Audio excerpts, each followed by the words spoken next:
Unreal Fest. We're gonna look at The Witcher 4 today. It's crazy because I just found out about this like yesterday, like just scrolling the internet. So good thing I kept my eyes open. It's crazy with this in this when you choose this niche of gaming news, you really gotta stay on top of shit. It's not as easy as it comes across. I'm just blessed to be in a position where I'm able to do that.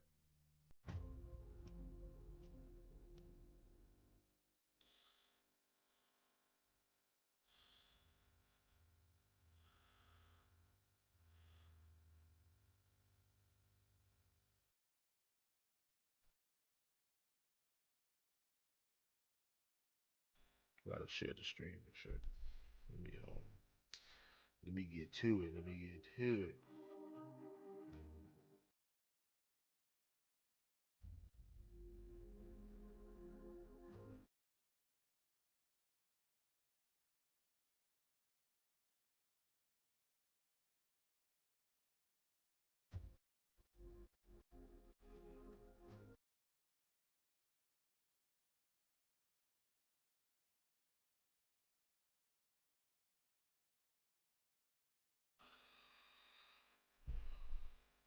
Here's my iPhone.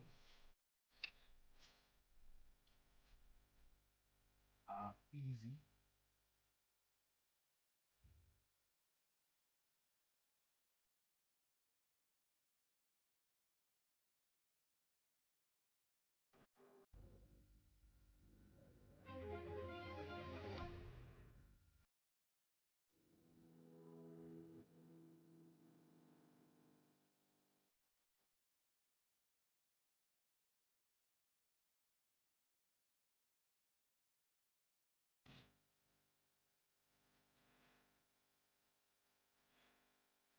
Hey, hey, hey, hey.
Reach your impossible with the AI-powered Legion Pro 7i, Lenovo Legion.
Oh, we about to get started, y'all. Let me share this fucking stream.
Here we go.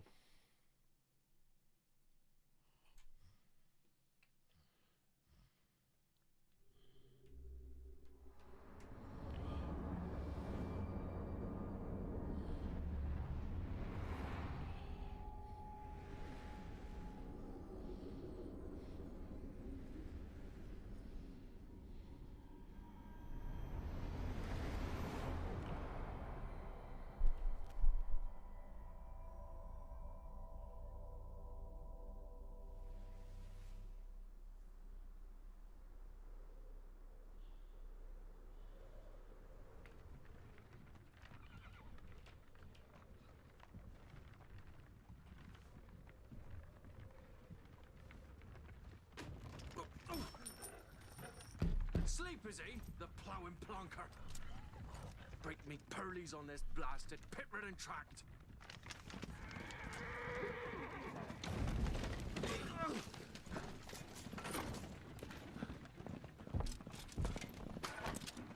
Where's feared on dry road?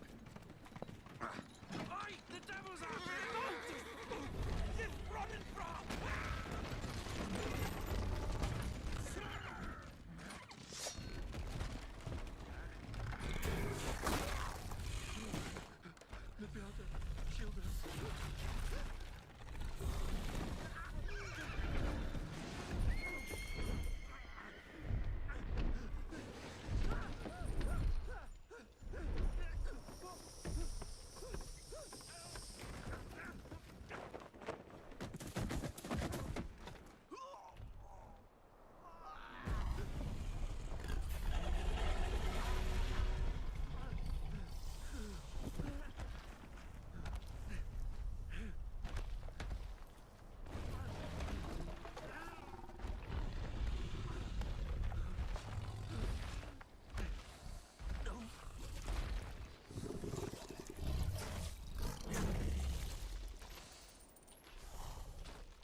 Salt.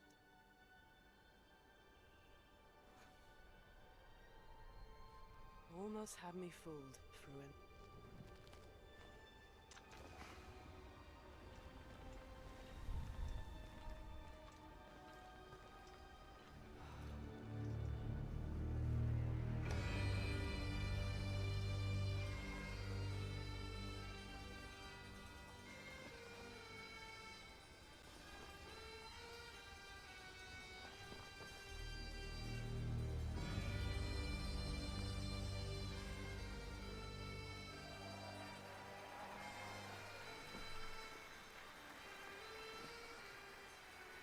Thank you. Thank you, everyone, and welcome to the State of Unreal at Unreal Fest Orlando. We're here to show you what's next with Unreal Engine and so much more. We are thrilled that you're able to join us. Thank you. But first things first, I'm here with Sebastian and Kitek from CD Projekt Red. We have a lot to talk about. Hey, guys. Hey. Thank you, Wyatt.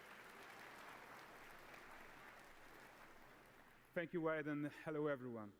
With The Witcher 4, we're stepping things up. And to do that, we needed the right partner. One that truly understands that great open-world games are all about art and technology coming together. Yeah, and look, our goals are completely aligned here. And around the launch of UE5, your awesome team at CD Projekt Red announced a collaboration to make open-world development in Unreal even better. And it's an opportunity, we just couldn't pass it up. So we've been working on a technical demo together to achieve just that. I think we should take a look at it. You guys ready? Born ready. Kitek is going to play the build for us. Sure, let's do it.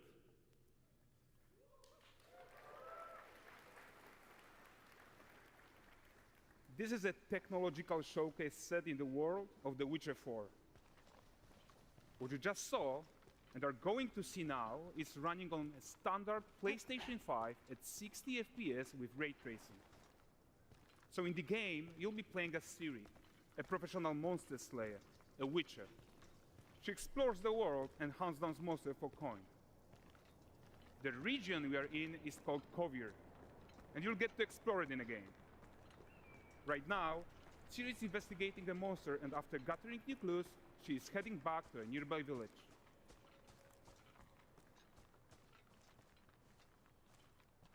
All right, everyone, meet Kelpie. Let weeds be weeds, Kelpie.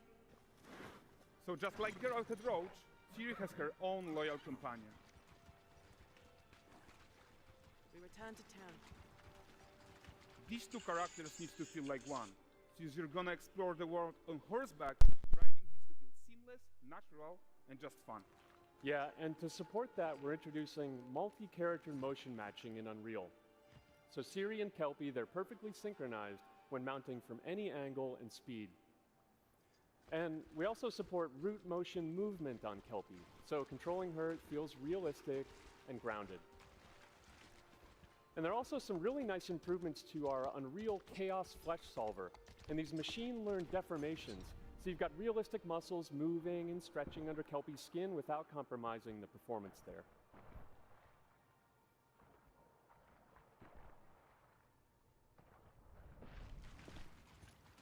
So let's leave Ciri behind for a second and talk about the world itself.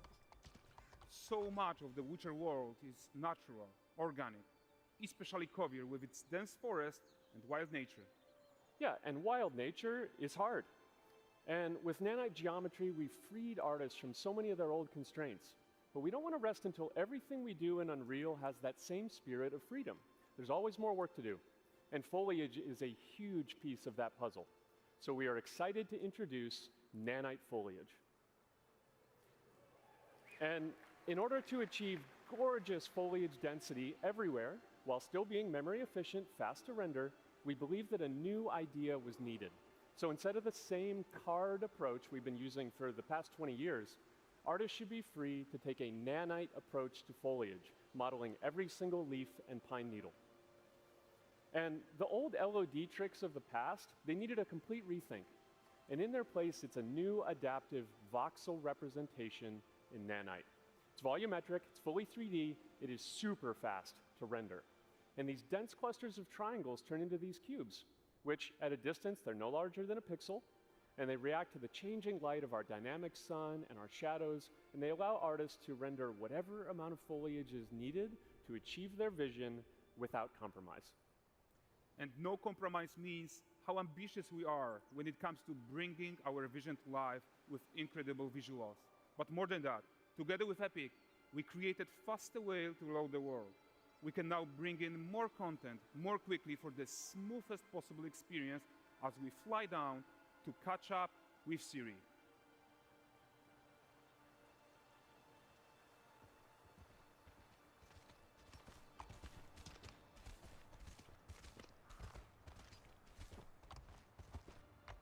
Welcome to Valdrest. So Valdrest is a port town, a hub for fishing, trade, and mining. It's one of those places where you can meet shady characters or overhear gossip from other lands. It's also where Ciri took on her current contract. High-tech, let's leave Kelpie here and explore the marketplace and food. I'm so excited we can finally show you some of this stuff. Let's see what Valdrest has to offer.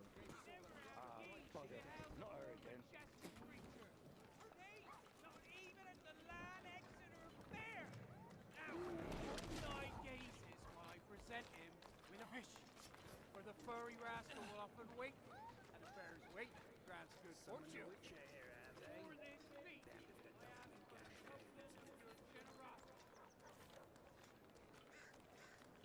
Pardon.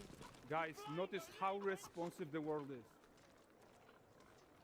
Character actions directly affect what happens around you, sometimes even setting off chain reactions. Everything is working together.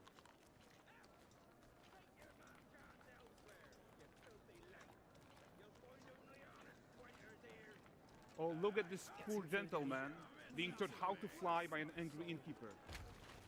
That's what happens when you cheat at Gwent. Last of it, is it?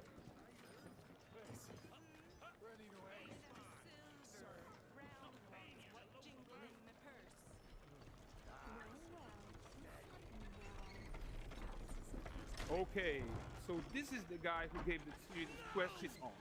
Like you probably suspect, he has his own agenda in all of this. You off your tits again, Wilfred. Get your ass up.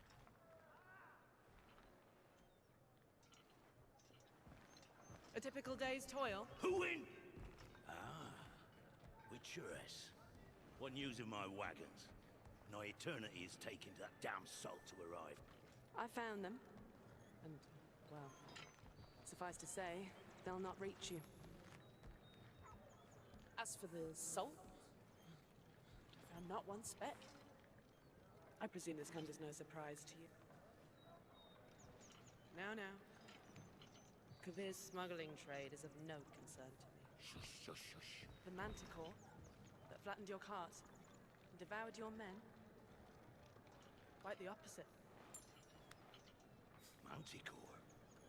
No, them winged hellspawn dwell in the arse end of Creighton. While Siri decides what to do about that merchant, let's take a look at the character technology that powers this marketplace. Why don't we listen in on these fishmongers? They're selling their wares, chatting up customers. Morning, catch this is. Won't find none fresher. Reckon me ladies after one of those. Get this cleaned and gutted for you. You mind, dearest? Into seeing something more. Got mackerel cod, all Braxton's finest. And there is tons of tech at play here, even in this simple market stall. Metahuman tools, improved Unreal Smart Objects, Chaos Cloth, and more.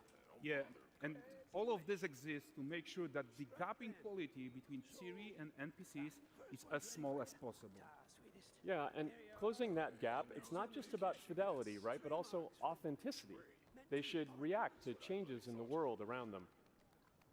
But the prisoner in Pillory isn't exciting enough for Valdres. Let's grab everyone's attention with a circus.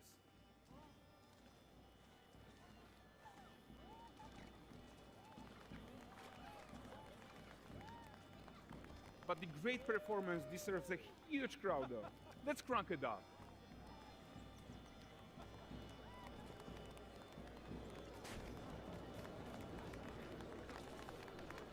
So you are seeing tons of optimizations here to many of Unreal systems, including an entirely new Unreal animation framework, allowing us to fit easily in our 60 FPS budget, not just in rendering, but also with room to spare on the game thread. Over 300 animated skeletal mesh agents all going about their business. And the whole point is to leave breathing room for developers like you to introduce the gameplay and the systems that your players expect, empowering you to make your worlds come to life without Unreal standing in your way. You are right. And that's the open world RPG that we're making. But before we wrap up, how about one final check-in with Siri?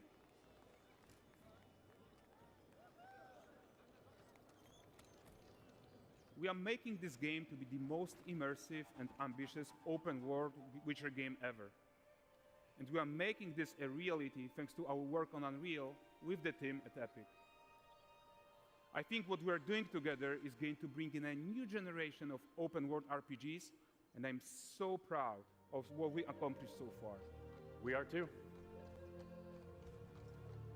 So we're almost done, but before we go, here's a small gift for all Witcher fans. A first look at Lanexeter.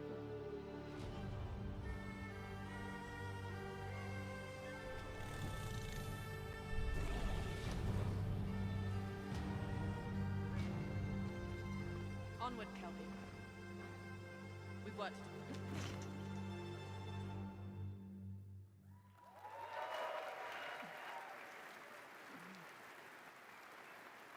Thanks, guys. Seriously, it looks amazing.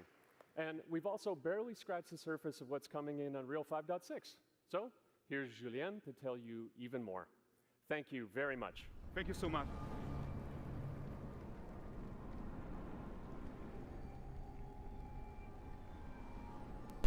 That looked alright. The frame rate was stuttering at some points. I don't know if that was the stream or the game, but the frame rate was definitely stuttering. I wanted to see combat, but it was still impressive to see all of that, all those moving parts, Great to be here moving in like that and Orlando. looking at detail. I spent a lot of time on this demo. So I'm happy to be the one to talk about what went into the 5.6 release. An open world like that was just the perfect content to focus on our main goal for the release, which was performance. We want the engine to scale to large and rich worlds.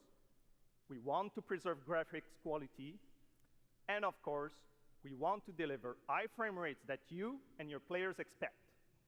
So let's check it out, starting with rendering. If you all remember, when we released Nanite with UE5, it supported static geometry. Last year, we brought skinning to Nanite. And now, we're working on Nanite foliage. The only way to have a forest that looks as good as this one is to use 3D geometry for all parts of the trees, just like we do for everything else. However, this is a crazy amount of fine geometry. So we had to rethink how trees are created and displayed. To create them, we developed Nanite assemblies. These 28 little parts that you see are all that we use to build all the spruces from the forest. They are instanced thousands of times and used like building blocks to assemble trees in different ways. And as you probably noticed with the wind effect, they even support skeletal animation, which runs on the GPU. Thanks to assembly, we greatly reduce the storage, the runtime memory, and the rendering cost. Then, to display an entire forest, the challenge was to preserve fidelity and performance from any distance. Let's check up close the level of detail we're talking about here. Lots of details. But this triangle representation is not the most efficient when far away, due to the amount of overlapping. And that's why we made an adaptive voxel representation. But in reality, you'll never see those voxels this close, since when we move the camera back, they're barely a pixel. Nanite foliage is almost done. We are moving it to the mainline as we speak, and it will be available for everyone in 5.7. Another thing I would like to share is that ray tracing and Lumen now run more than twice as fast, with no visual trade-off compared to when UE5 was released. And because of that, we can now hit 60 FPS on consoles. And finally, we rewrote the rendering pipeline to run asynchronously so you can increase the richness of your scenes even more. Now let's talk about chaos physics. For chaos cloth, we improve our cloth-to-cloth constraint solution. This removes a lot of collision evaluation when garments are piling up and interacting with each other. Even for complex setup like Series Cape, we hit a sub-millisecond budget on PS5. With Chaos Flash, we introduce procedural muscle activations to make deformation and motion more natural. Your artists will still have control over tetrahedral simulation and train ML models that run fast in real time. We now support the baking of fluid surface data into lightweight assets to be played back at low cost. This is going to give you high-fidelity water without the performance cost of real-time fluid simulation. For animation, we work on both performance and fidelity. Here, you can see how Siri and Kelpie match up in their interaction. Well, that works no matter the angle of approach. That's our Modes character motion matching solution. We also added motion matching in Sequencer to build stitch tracks. With them, you can seamlessly transition from gameplay to cinematic. Also, we now have a secondary layer of animation driven by physics in Control Rig. We used it in Kelpie's rig to drive the mane, the tail, and the saddlebacks. And now, I'm happy to announce that all these features are already integrated into our new Unreal Animation framework, which we are releasing as experimental in 5.6. We built it with performance first in mind. Brazil. Evaluations are now running in parallel off the game thread, which was our bottleneck. Yeah, this And Unreal for Engine. the other character systems that This are Unreal- just as Yo, custom, Tony, what's like going on? movement, avoidance, state I was free on my phone, behaviors, my fault, y'all. we also I was move on my them to phone. worker threads. I'm here. I'm here. This is really here. going to help you create scenes that are crowded and lively. Streaming has always been a big New state deal of play regarding tomorrow? performance. And the three biggest improvements we made are physics state creation, the Sony which state of now play? runs async, improve runtime PCG for ground scatter on GPU, and a new FastGeo plugin to stream static geometry. And just to take a different example, in City Sample, the streaming time was cut down by 90% while moving at high speed. Oh, shit. We I was trying to focus on a fucking lot of show my areas shit. for performance in 5.6. And mobile is no exception. We work on better defaults and scalability settings for mobile and minimize the default package size. We also improve our workflows with a UI refactor of the viewport toolbar and content browser, an on-device iteration workflow, and a mobile preview solution. So there you go. Unreal Engine 5.6 is all about performance, and it's available today.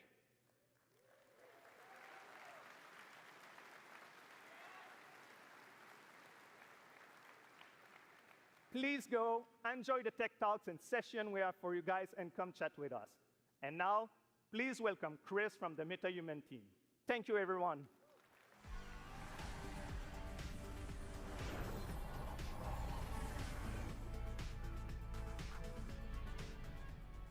Thank you, Julian. Metahumans may only be a few years old, but we are seeing them everywhere, powering everything from games and AI agents to film, television, cultural heritage, and more. What you've seen so far is just the beginning. The creativity and innovation coming Okay, from so the community PlayStation just continues to confirmed inspire within the us. last 30 It minutes reminds that us we why are we build getting these a tools in the state of first play place. tomorrow. And here's what we know make it so far. easier for So it's going to everyone kick to off tell at 2 stories p.m. that Pacific matter. time or 10 p.m. Now we're BST entering on the next Wednesday, chapter, June 4th, and is expanding how you expected create to and last animate around metahumans 40 with minutes. flexible Now it's going to workflows cover to help you move news and faster updates on and work upcoming smarter. PS5 games. But To I'm walk kind us of hoping through to some of see the some more biggest news features about in this release, Wolverine and please maybe welcome even some filmmaker and DLC virtual for production Spider-Man pioneer 2. Matt We'll see, Workman. but what do you...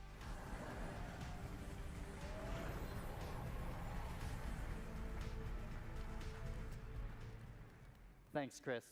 For those that don't know me, I'm a cinematographer and Unreal Engine developer. I worked on Epic's first in-camera VFX demo, the one with the motorcycle surrounded by LED walls. It was pretty cool. I'm also the creator of Cinetracer, a previous tool used by filmmakers worldwide.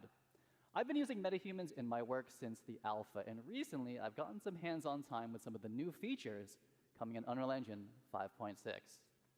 MetaHuman Creator is a fast and intuitive web-based application used for creating digital characters. The fuck? And now, with the 5.6 release, all of that power is available directly in the editor. Check. That's right. MetaHuman Creator now Is that better? fully Check. integrated 1, 2. into Unreal Check.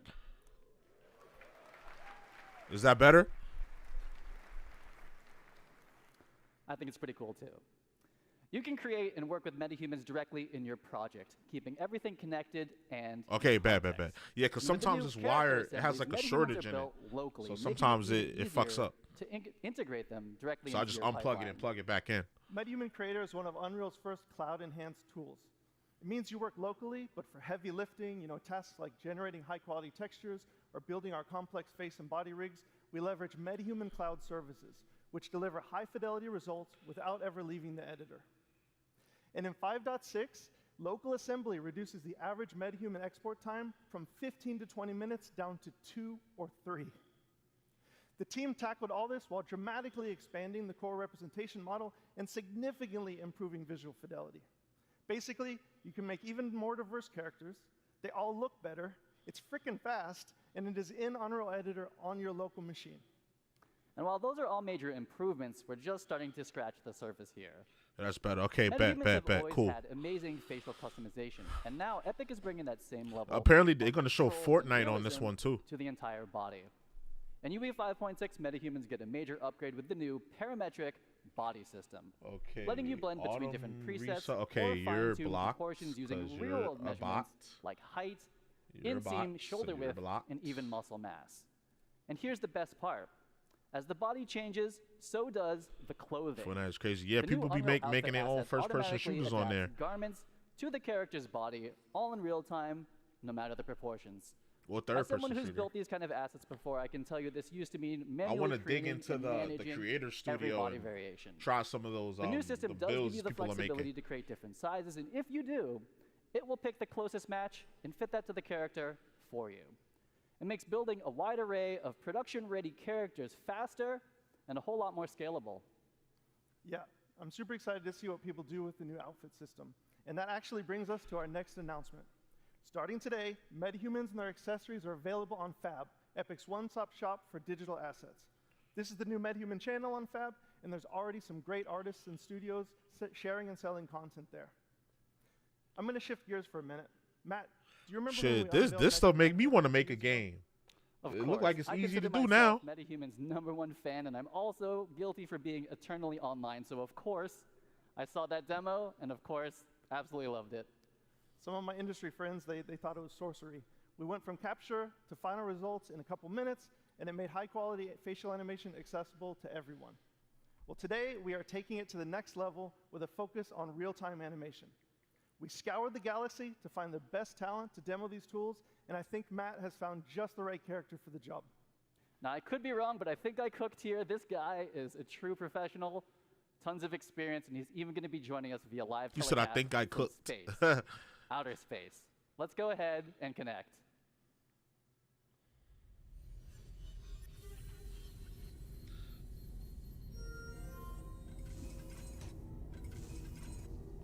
Hold on, what's this? Hey, Blue! Dude, Matt, this is amazing.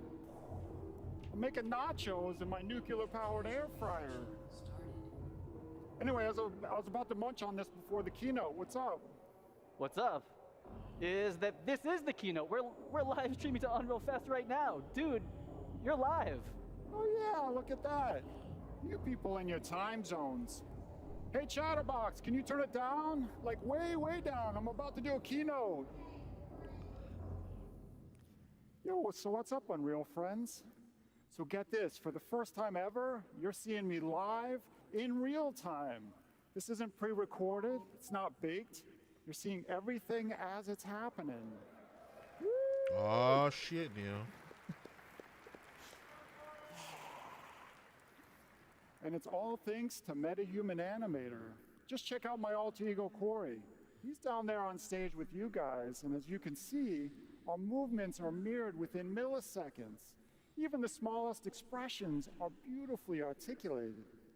This is how VTubers do it, I guess. This is like some VTuber shit. This reminds me of this YouTube I watch called AI Angel. A helmet or a suit. I'm telling I don't know you, if the y'all heard of her. possibilities are getting crazy. Now I can live chat with fans, take my stand-up act on the road, perform Macbeth. Okay, maybe not Macbeth. But the real truth is, the power of live performance is in all the happy Has your order accidents. updated? Yes, Honestly, it's most of my preparing the best stuff ship. happens when things go, I'm making you know, a little post about it sideways. right now. That's why I'm on my phone. Nuclear core instability detected. My car got Case my in car got point, charged and all that. my beautiful nachos to a DIY nuclear-powered air fryer. Hey, Corey, come on out here.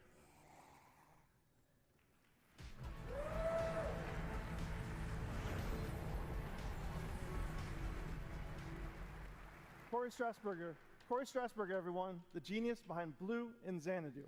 MetaHuman Animator now delivers high-fidelity facial animation from virtually any 2D video source in real time. Whether you're driving the performance of your favorite character or calling into keynotes from low Earth orbit, the sky is the limit when it comes to breathing life into your characters. And speaking of that, Corey was just driving Blue with a consumer webcam. Yeah, you could, that's a regular ass webcam. From the capturing. Yeah. Corey, let me be the first to congratulate you on Blue's Nice, bro. Mine says VTuber preparing to debut ship, right but it here won't at be Unreal shipped Fest. till June And by 5th. that, I mean that Damn, this is the that first sucks. time we're seeing MetaHuman Blue puppeted live, and he looked incredible on the big screen. I know we've said this before a couple times, but I still can't believe that that level of facial quality is possible from a tiny consumer webcam. It's just absolutely crazy. Yeah, thanks, Matt. It is, man. It's all mind-blowing.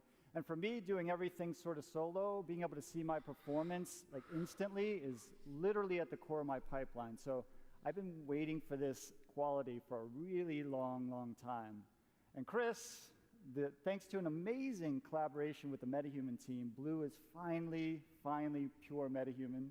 And so with all the other crazy stuff that you guys are elevating, I think Xanadu is about to level up in a big way. So thank you guys. You guys rock.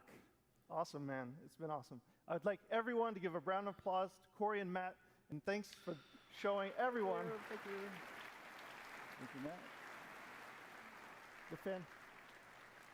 Thanks, guys, for showing all the fantastic features we're going to hone in on this release. All right. We're going to end big with a few updates about MetaHumans and how it's they going to be fit that into the short? broader creative ecosystem.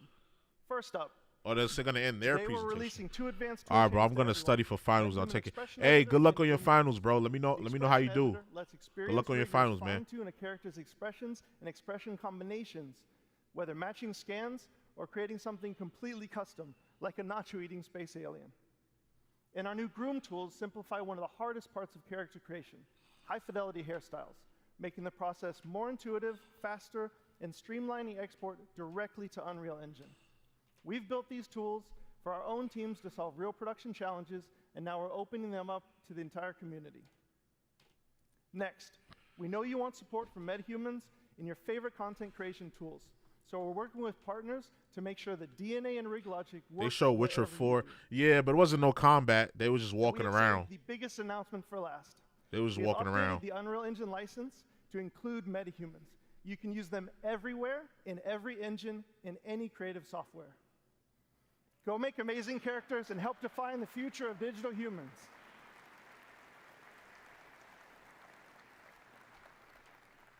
If you're curious to learn more, join our Unreal Fest sessions, swing by our booth, or check out metahuman.com to get hands-on with everything you've just seen, and thank you.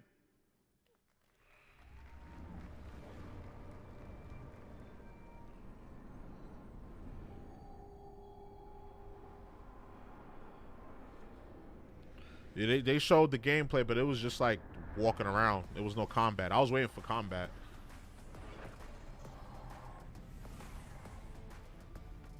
All right, hey guys, what do you think so far? Yes, let's go. We've got a lot more in store for you this morning and over the days ahead. We've got an absolute room full of rock stars here today from different industries making everything Unreal. We've got AAA game developers, indie developers, Fortnite creators, filmmakers, car designers, architects, fashion designers. I could go on. You're all here to connect, share, and learn. And learn you shall. We've got over 150 tech talks and dozens of hands-on labs covering all of Epic's developer tools and services. And many of these sessions are going to be led by our growing community of instructors, educators, and service partners. And I want to thank all of you who are giving so much back to this incredible community. Now let's talk about a few more exciting updates from across the Epic ecosystem, starting with Reality Scan. In the coming weeks, we'll launch Reality Scan 2.0, which will unify the desktop and mobile versions under one banner. Now, CD Projekt Red put Reality Scan 2.0 UE5's been pretty bad on using console it to this capture gen. natural objects in high fidelity for the Witcher 4 tech demo that you just saw. I feel like whenever a technology, rock whenever and the tree new one stands comes involve out, it data always sets struggles that were at first previously because really everybody tough has to to get a process. hold of But it with and figure 2.0, out how it works. But we'll achieve I think better they'll mesh figure it out. accuracy with fewer manual steps. And you'll be able to get your hands on Reality Scan 2.0 later this month. We're also seeing more and more developers and art studios using Reality Scan to bring Megascan's quality content to Fab. Just take a look at this absolutely incredible Paris environment from Scans Factory, which launches today on Fab, featuring over 1,000 assets that are available for use in UE5, UEFN, and even Unity. The Quixel team has also been cooking up an amazing lineup of thousands of new Megascan assets that will start releasing on Fab later this month. And this summer, we'll be launching Fab natively in the Epic Games Launcher. Our goal with this I'm about to make a game. This looks like it's functionality easy to do. that makes it easier for you to access Shit, your just content. grab a bunch of and integrate assets it and into your workflow. just edit This them a will little include bit. They one-click give you everything. exports to DCCs, starting with UE5, Blender, Maya, and Cinema 4D. I see a lot of people use Blender, More yeah. From there, we've also set ourselves up to support batch actions to download and export content. Back in April, we announced that Loci, a leading computer vision and AI company, joined Epic. We're working quickly to bring Locai's technology to Fab, which will improve our tagging accuracy, enable semantic search, and improve our IP moderation capabilities to ensure that our artists' work is protected. All right, we've shown you what's coming from our side. Now it's time to spotlight. It's not easy as it looks. I tried it before. Yeah, you gotta do that coding shit. I don't know how to do that. But I feel like with this engine, like, it's like not like, let me not say easy. Let me take that back. Let me not say easy. It's like it's easier. Like, it's not as hard as it used to be, but still hard. I want to try it though. I want to try it. Like, when I get some free time, when I get some a little more free time, I want to try it. My homeboy taught himself. Well, he started teaching himself how to make a game. He's making a fighting game, like a Def Jam Vendetta type game. And it's looking alright. And this is a guy, he didn't go to school for the nothing. He would talk. Accessible. That's a better word. Accessible. Yes. It's more accessible. That's a perfect word.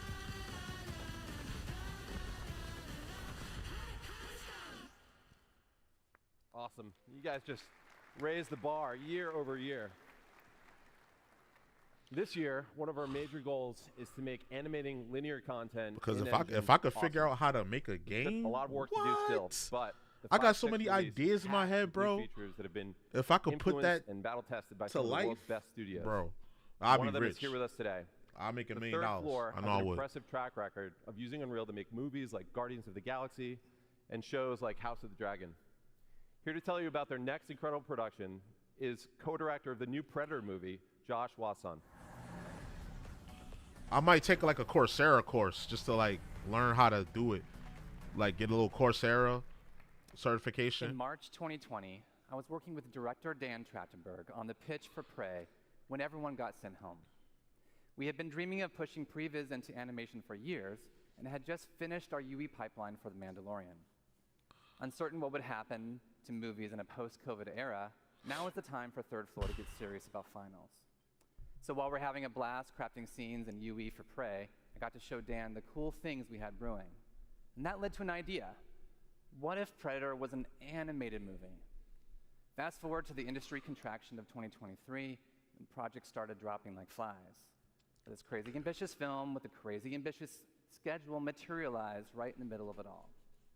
For 20 years, on more than 1,000 projects, the artists at TTF have been on the front lines of visual storytelling in movies, games, and episodics. When Predator came along, they took all of that live action experience, all of their love for cool stuff and great stories, and poured their hearts into a new kind of animated feature. So Dan and I pitched a film rooted in live action that looks and feels like moving concept art. We developed a handcrafted style. Hopefully State of Play is good tomorrow on this Summer Games Fest. When is Summer Games Fest? Because I know the Xbox Showcase is Sunday. I already clocked that. We got State of Play tomorrow. Our team built Hummingbird. And then when's the Summer Games Fest? On the 5th? When the Switch drops? Inside UE. It handled all of our stylization passes in engine before render. We saved countless render hours and reduced our hard drive usage to 1/50th the space traditionally required. Now, let me tell you about my favorite character in the movie. Ursa has this deep-rooted thirst for revenge. Alexa, she learns set that a the man reminder for responsible tomorrow is in this at throne 4 room in p.m. this huge fortress. So Dan had this idea, what if we did an entire Sony State battle of Play. in one shot? What if we kept the camera focused on her goal? And what if Ursa fought them all by herself? No. The best way to speed up any production is to speed up decision-making. So with 4 parallel teams inside Unreal, we got the entire film up on screen. Summer Game Fest Friday? Okay. Allowing us to iterate and hone the story. Get that in really the schedule. Make it sing before shifting into final animation. Ultimately delivering the film in 18 months. If this movie were live action, we'd be filming at golden hour every day for weeks with a massive crew and several giant vats of blood. In animation, we really wanted to go for it, no holding back. So we choreographed every composition, every strike, every arrow, and blood splatter, like a gigantic dance with Panic at 98 the parts. traffic stop? Yet we also wanted to feel the camera operator reacting to all the kills as they happen to put you inside this quest for revenge. On behalf of 20th Century Studios, Dan Trachtenberg, and all of us at Third Floor, we hope you enjoy this exclusive clip from Predator, Killer of Killers. Okay, let me record this trailer real quick. Oh, that went too fast. Fuck it. Fuck it. I got the most important game. I got The Witcher. Fuck it.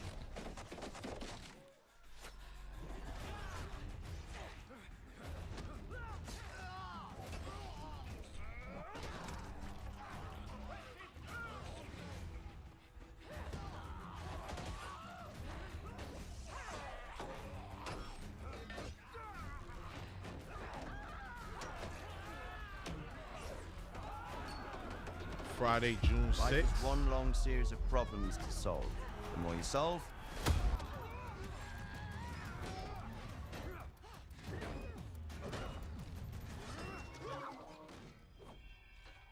Summer Game Fest is Friday.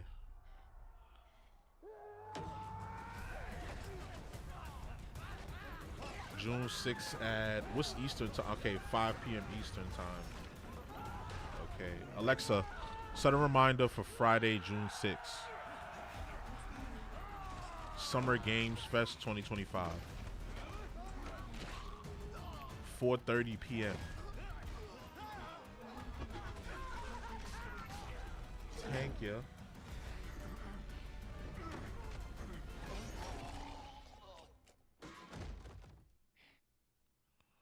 That looked alright, I ain't gonna lie. But what kind of game is it, is my question.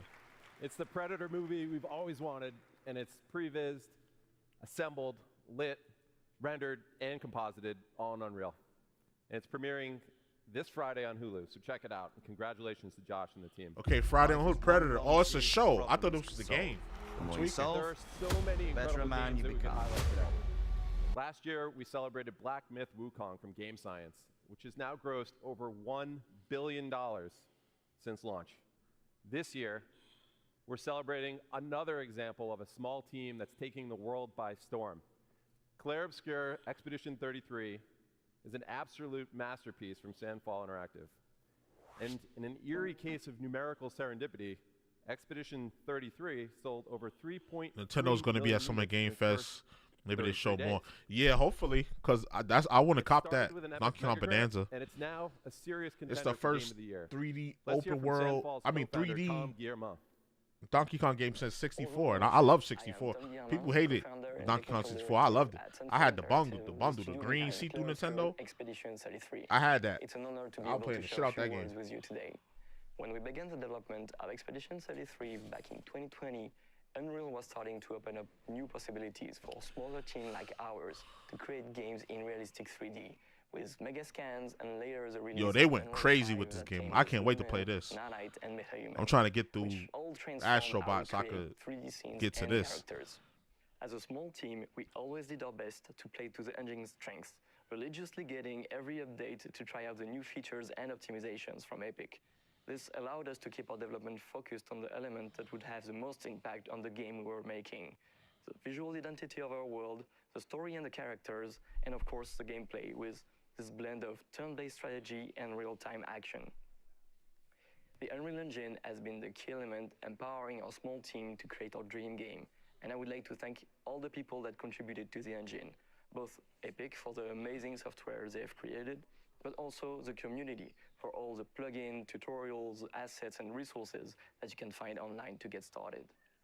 It is this whole ecosystem that allowed the project to grow organically, from my friend Guillaume. Yo, you played, Tony, you played Expedition yet? A small project named Make sure my posture. I got to get one of them 6 years later, straps that go over your shoulder to make sure you stick your posture. I keep slouching.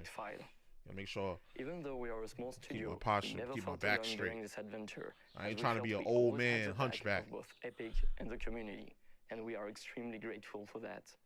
We really hope we will keep seeing more and more amazing games and experiences. I tried getting into the game, not for me. I don't like French vibes. On behalf of everybody at Sandfall, fair enough. we wish you a At great least you tried it. Fest, and we're looking forward Some people to will meeting shit on you the game all and in not the even future. try it. Tomorrow comes. Demain viendra. Cheers. Thanks, Tom. And congrats to you and the team. We're so happy for you guys. Now, this year we're seeing more and more momentum with mobile devs who are capitalizing on the increasing player demand for a high-performance and immersive mobile game. I wanted to try that Game of One Thrones team that's leading game. the way in It's free to UE5 play. mobile development is Infold Games, whose gorgeous game Infinity Nikki offers a unique blend of fashion and adventure. Low-key, I wanted to play this too. I'm not gonna lie. I saw my homegirl playing it. It looked fun. Tell you more. My homegirl was playing this shit. She be posting it on her story. I'm like, wait a minute. I think I want to try this. Hi, everyone. First, I want to thank our friend at Epic for inviting me here today. As you can probably tell, I'm a little nervous being on stage in English. You're But doing I was fine, even more buddy. nervous when I first joined Infodo Games to create Infinity Nikki, our most ambitious project yet. Let me share our story with you.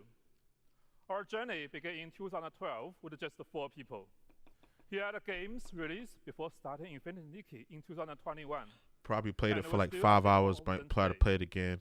This I'll will see. move Yeah, over man. games Yeah, I've been focused on really dress working up on my and posture. interactive Like, I'm story not trying to be an gameplay. old man hunched We over. could have Like, I stayed gotta comfortably make inside sure my space, chest is up, but we didn't want to. back We want to straight, create a head life up. beyond amazing.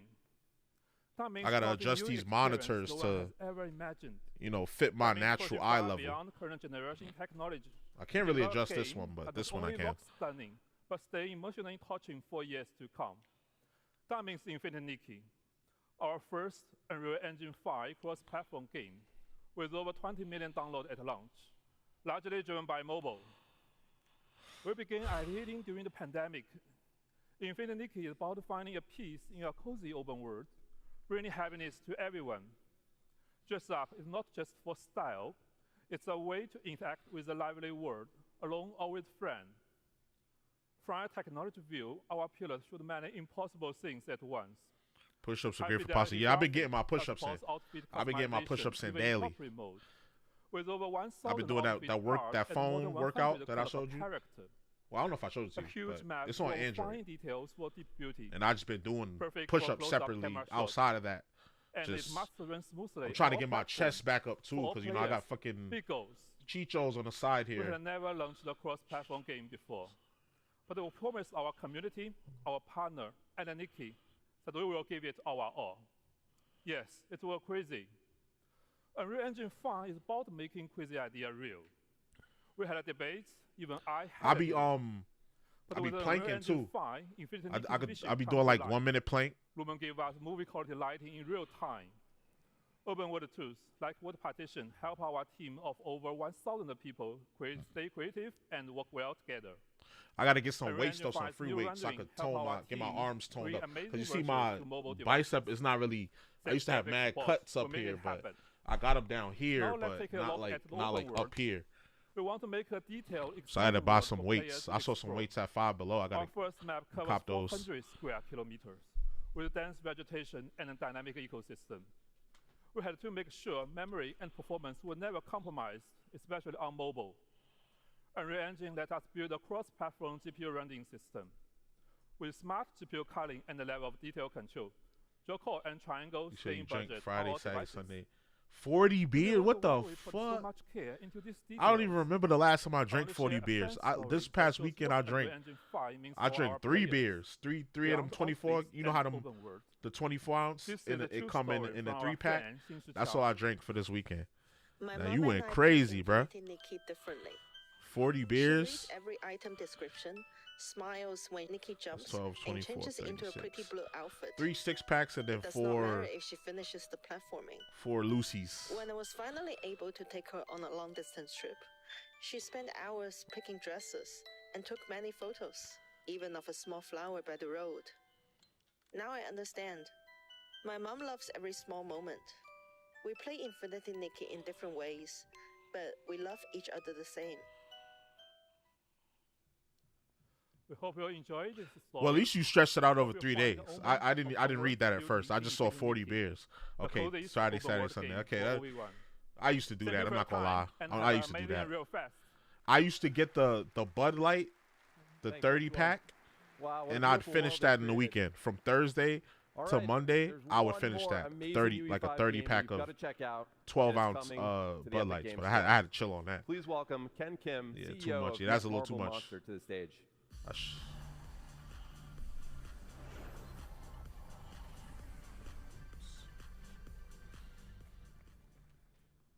Hello everyone, excited to be here today. I'd like to first thank Epic Games for this opportunity.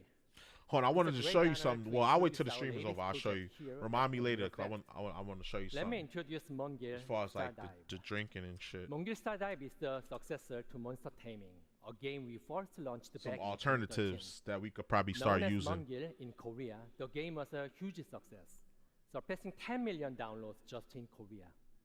With this new title, we aim to expand the world of Mongil by creating a vibrant living world filled with countless characters and monsters.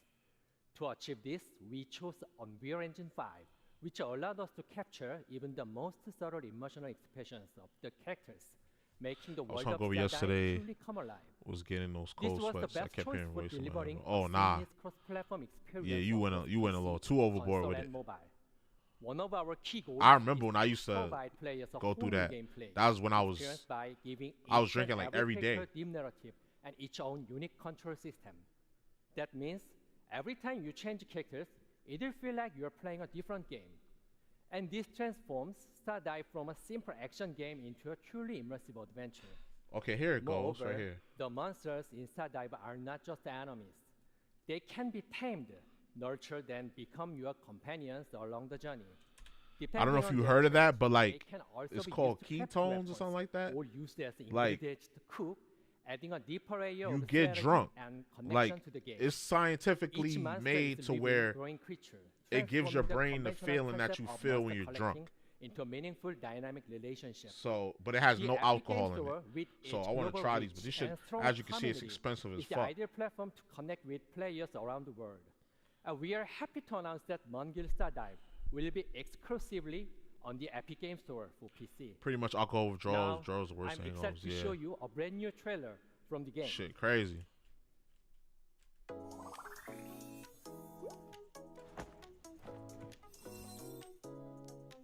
Mongol Stardive. Worse than hangovers, I bet. Shit, that sound crazy.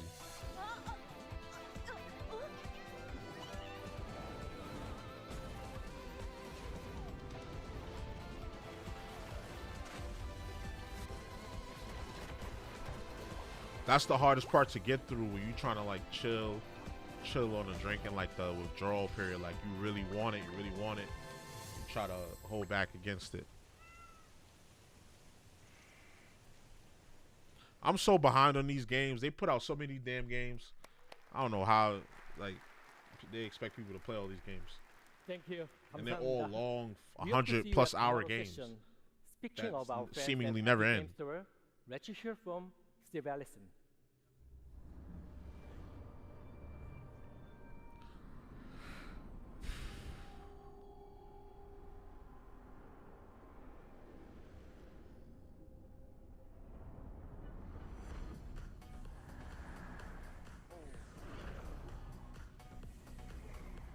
Hey, what's up, everybody?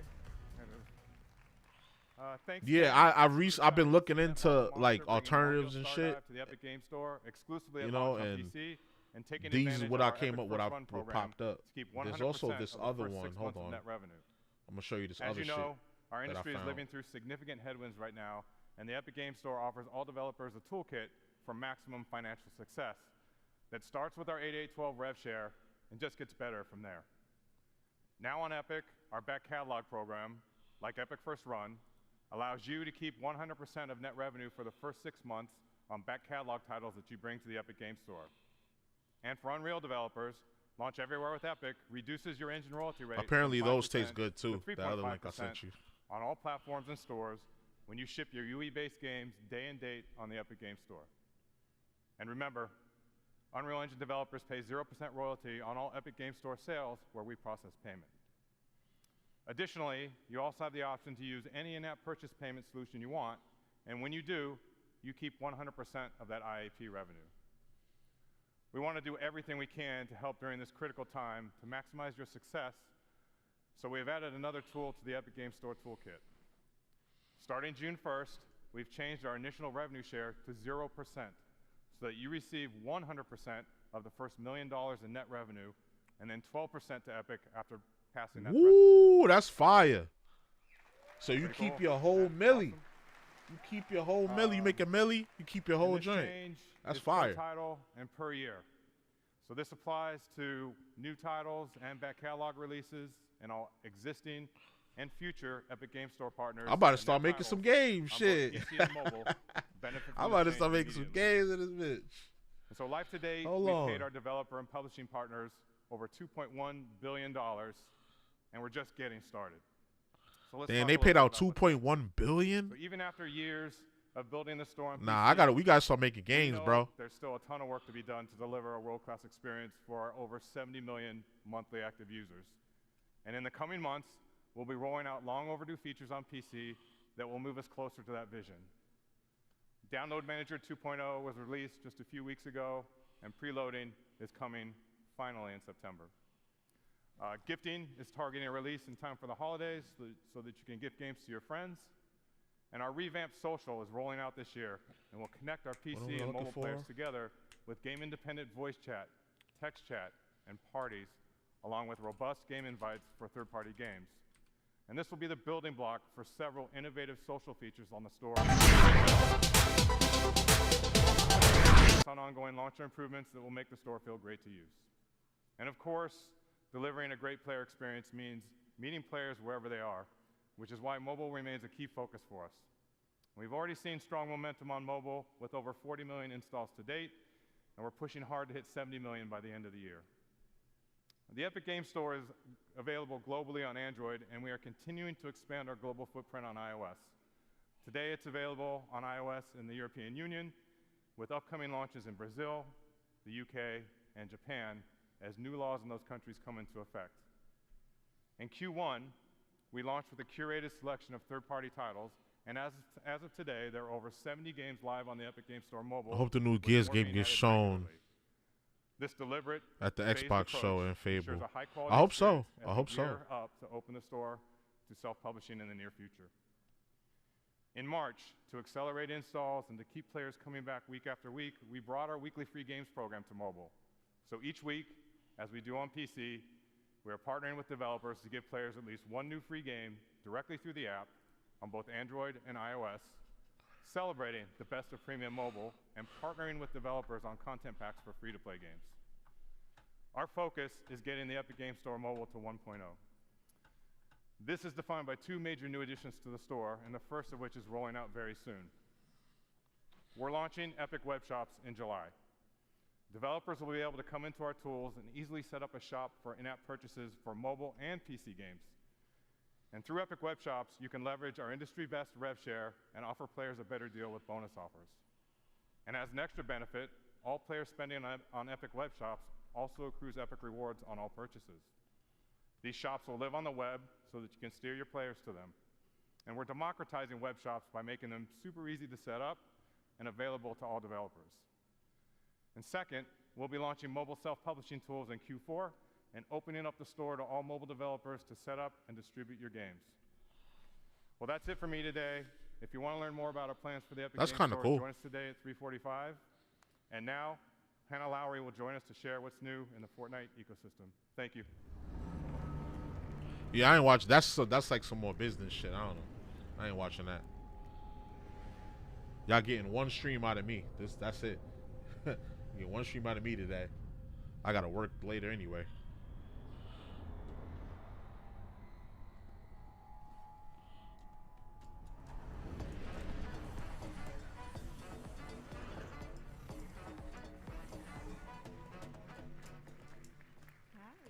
Thank you. We launched Unreal Editor for Fortnite just over 2 years ago with a simple goal: give developers everything they need to build, launch, and grow their own games. In Yeah, I Fortnite. gotta try some of these games Since then, on it's there. been incredible to see how creators Some of these and games look players fire. have responded. Millions of people are playing games built by you. And since the launch of UEFN, players have spent over 11.2 billion hours across more than 260,000 I'm about to make one of live these creator-made games. These experiences are a foundational part of Fortnite.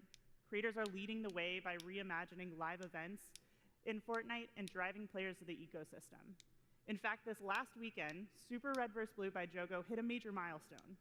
For the first time ever, a creator-made island took the #1 spot for concurrent players in Fortnite, surpassing even Epic's own games. That's tough. This is a proof the system is heading in the right direction. Watching developers experiment, build, and push UEFN to its limits has been inspiring. But it goes beyond just making games. Creators are launching studios and building passionate communities around their work in Fortnite. And thanks to that effort, engagement payouts going to third-party creators have already reached $722 million since the launch of UEFN, and that number continues to grow. None of this would be possible without you, our community, which is core to UEFN. We're proud to have thousands of dedicated developers building this ecosystem with us, and part of building this lasting ecosystem is talking with developers, learning from your experiences, and using this information to help shape our roadmap. Because ultimately, what good is a feature if no one wants it? This is why we've launched the Let's Chat Livestream series to answer your burning questions and address your concerns. So far, we've discussed moderation, the new Fortnite data API, and the state of the ecosystem, with more coming at the end of this month. Okay. That's enough from me. Help me welcome to the stage an outstanding UEFN developer, Tom Jank. I'm about to be a UEFN developer. Make my own action game. Good job. Tom, good to see you here in Orlando. How are you feeling? Oh, I'm doing great. It's been amazing. Why don't we get started by you telling us how you got into UEFN for those who don't already know you? Yeah, I actually originally started in the animated film industry. I worked for Netflix, Pixar, but I was really looking to kind of be my own boss. I really want to do my own thing. And so, you know, one thing led to another, and now I'm here at the State of Unreal. Now you're here. How did you find success in UEFN? Like, how did you build towards what you are today? Well, I released a few maps, but the momentum really started coming when I started releasing my warm-ups. I posted daily on Twitter, just these janky experiments that are kind of weird and wacky, and people thought, how is he doing this in UEFN? It is a silly game. That built to commissions and work and me doing this full time. I know a lot of people are probably familiar with your warm-ups. Did you ever make any of those into maps? Actually, that's where Fortnite football came from. I would pick up these little dinos and move them around, and I coded it wrong once and just punted them across the field. And I was like, well, this could be a game. This is kind of fun. And so Fortnite football was born. But no dinos. No, I got to keep within the age rating. It seems like Jank has been sort of core to your experience on the platform, or core to what it was like for you to learn. Can you tell us a little bit about how you landed on that brand? Yeah, actually, I am not formally trained in game design or programming, so I really look at that. He's self-taught. This is a little janky. I'm using this new software. I'm building this fun stuff, and that just became part of my brand. If I messed up, oh, it's just jank. That's how it is. And so you can hear more about it in my session, the upcoming later this week, Tom Jank's UEFN Survival Guide. I love the name. It's a great name. Thank you so much for joining us. We got to become game developers, it's really bro. Good to hear it's time. That regardless of the experience you had coming to this ecosystem, you were still able to sort of build and make a name for yourself here. That's really what we're looking for. We have a couple things on the roadmap to hopefully make your experience in the ecosystem a little bit smoother. So here to tell us more about what's coming next in UEFN is Sax Pearson.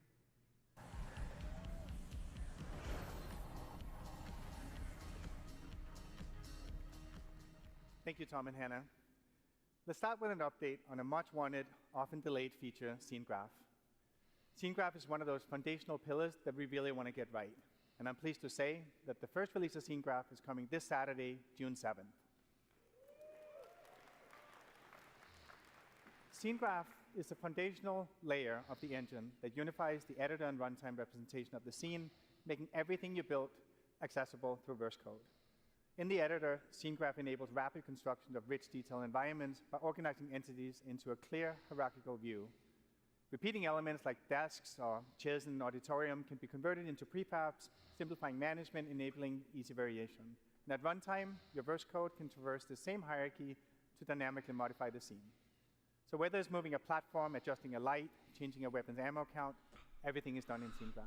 What have they shown? I haven't paid much attention. Just like they was highlighting some developers for the the Fortnite. You know how you can create games in the Fortnite engine? It was highlighting some developers in there. That's pretty much it. And just showing off the assets, the new assets. Before we get into roadmaps, I want to share an update on something we talked about last Nothing year. crazy. We intended to ship the first season of Fortnite Battle Royale built with UEFN in version 2025. Since then, plans have changed a bit, and we're not going to be able to meet that target. Right now, we're tracking to 2026. But today, UEFN is an integral part of development for Reload, Ballistic, and other internal projects, but we're still having to hit a few key milestones to support a full Battle Royale season. So for the rest of 2025, we're going to be focused on closing those gaps while continuing to ship new UEFN features for you. A big focus of working on making it easier for players to find amazing games you've built. The release of off-platform features like deep linking, enabling you to market your game on social media, link players directly to your island inside Fortnite. And in-game retention tools like Favorite a Creator give you more ways than ever to build and engage communities directly inside Fortnite. So far, 6 creators have already surpassed 1 million favorites in games since launching the feature last year. And this not only makes it easier for players to discover and play their favorite games, but it's also a great opportunity for creators to grow their audience and their business. To further support that growth, we're doubling down on data sharing and helping you make smarter decisions as you build and launch your games. Let's talk a bit about the new Fortnite Data API. We are building Fortnite to be a true open ecosystem, one where creators have full insight into every dynamic factor that makes a game successful. And the Fortnite Data API is a key part of that vision. 2 years ago, we made the CTU of every Fortnite island visible in-game. It gave creators a clearer view into what resonates with players, helping to surface trends and improve iteration so creators can build more strategically. And community-based tools like Fortnite GG and FCHQ have shown the value of transparent Fortnite data. Now we're expanding that visibility. We released the first version of Fortnite Data API 1 week ago, giving creators access to essential metrics like acquisition, engagement, and retention for all Epic-made islands. And starting on June 9th, that same level of insight will extend to all islands in Fortnite. I think Fortnite's one of the first games to use UE5. I think so, yeah. Because when they did that presentation 2 years ago, that was when UE5 was like, the right audience and the right moment. I think that was the first time it was like officially announced. Not guesswork. You can learn more about the Data API in our Creator Portal talk tomorrow. Now, we'd like to introduce our latest work that enables developers to use emerging tech to create awesome games. The Epic Developer Assistant is an AI tool that currently in beta that will improve creator productivity.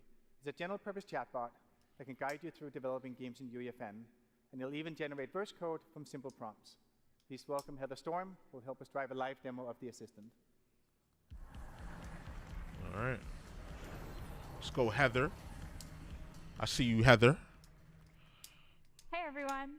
So let's set up the challenge that we want the assistant to help us with. We built an escape room with the challenge that you need to collect 3 props in order to escape through the center of the map. We need our props to randomly spawn within our play space. So let's go ask the Epic Developer Assistant to help us out.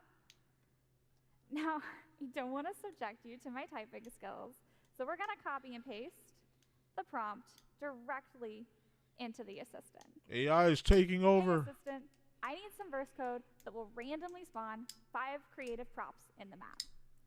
I've added some extra context here, such as how the spawn radius and how far apart the prop should spawn, just to make sure that this will work in our existing game.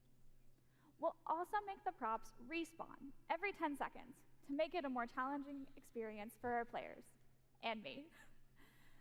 Finally, we'll name our verse file and the editable variable, prop to spawn. So while the assistant generates a response, you can see it may provide relevant documentation to your request. The assistant is powered by GPT 4.1 and is fine-tuned using our, like Epic's own verse code licensed from creators who signed up to help, and all of our current documentation. And once the assistant has generated the code, it'll test if the code can compile. If it can't, it has a second self-repair step to correct the code. It looks like it's generated. It tells us how to use it, and then we have the code. You just copy the code. All right, it looks good. Let's go into VS Code. Must be nice. And paste it directly into our file. Now, I already started this code earlier today to make it a little easier for us to do this live. So let's delete everything that's there and replace it with what we just generated. So they could make games faster like this. Like if you know the lingo, obviously if you're a game developer or coder, in the top right-hand corner, you're gonna know the lingo. Built successfully. And you could just pop that in there, All make right, little edits but we're not in done between. Yet. Now let's go into UEFN and make sure that the random prop spawner verse device is set to spawn the correct prop, our custom prop banana. All right, that's all good. Let's push verse changes.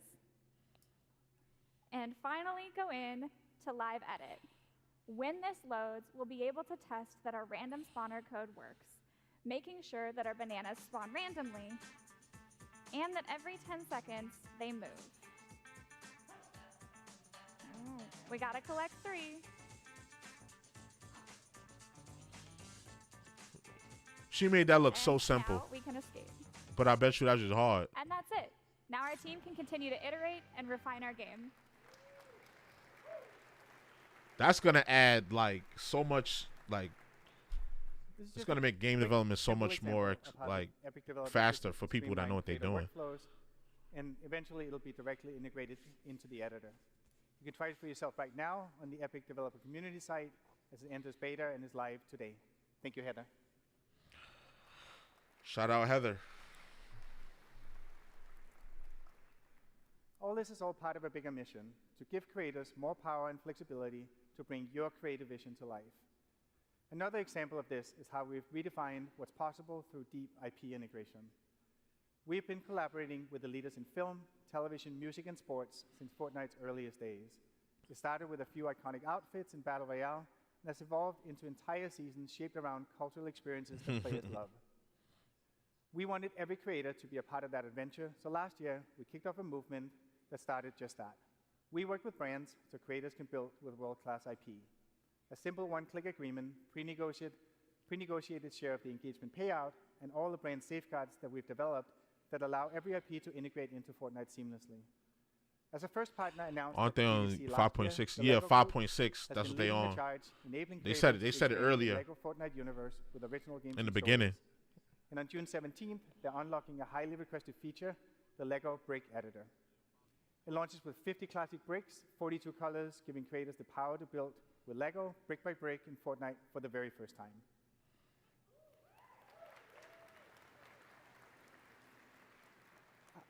Our second partner to join the movement was Paramount.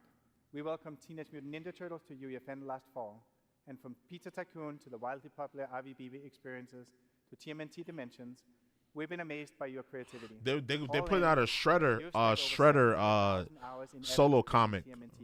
I'm trying to wait I don't know if it's a show or a comic. I think it's a comic. I'm waiting for that to come out. Because I love Shredder. Like always, even though he was a villain, I always fucked with Shredder. We launched in March, and creators are just starting to publish islands now.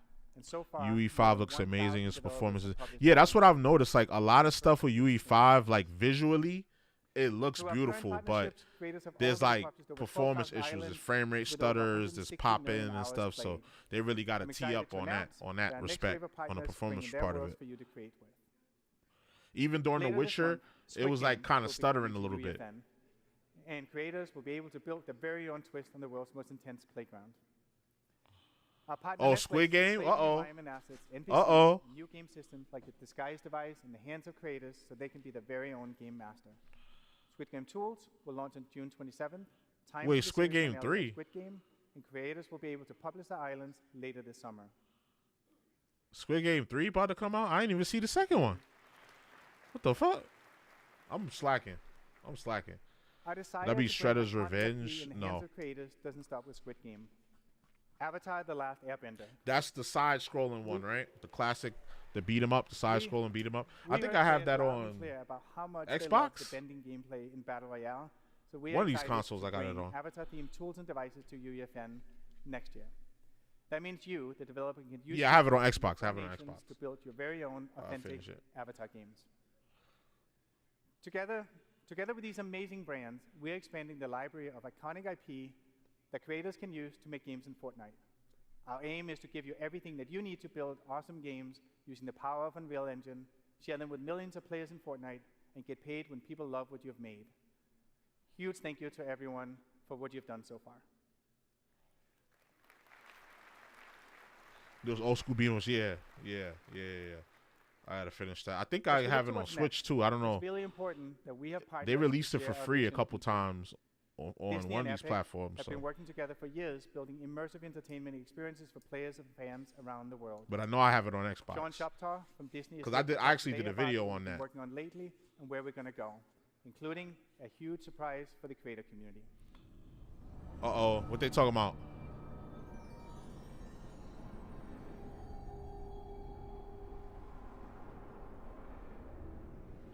It's on Game Pass. I heard it's good, but never beat it.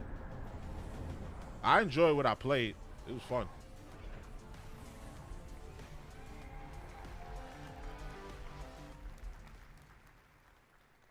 Thanks, Sax.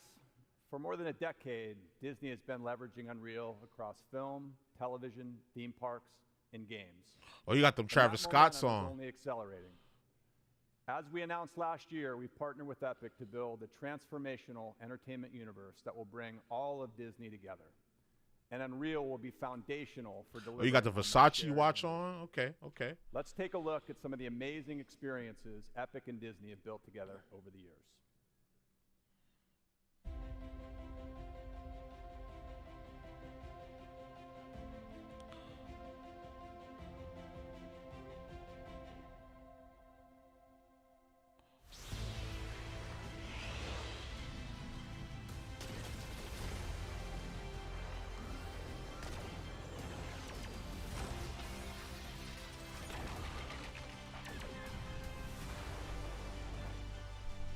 Play Hellas Us. No, I'm playing that today. No, not today because I gotta work. But playing tomorrow. Probably tonight after I get off of work. I get off at like midnight. Play it tonight. I'm playing. Play it tonight. Yeah.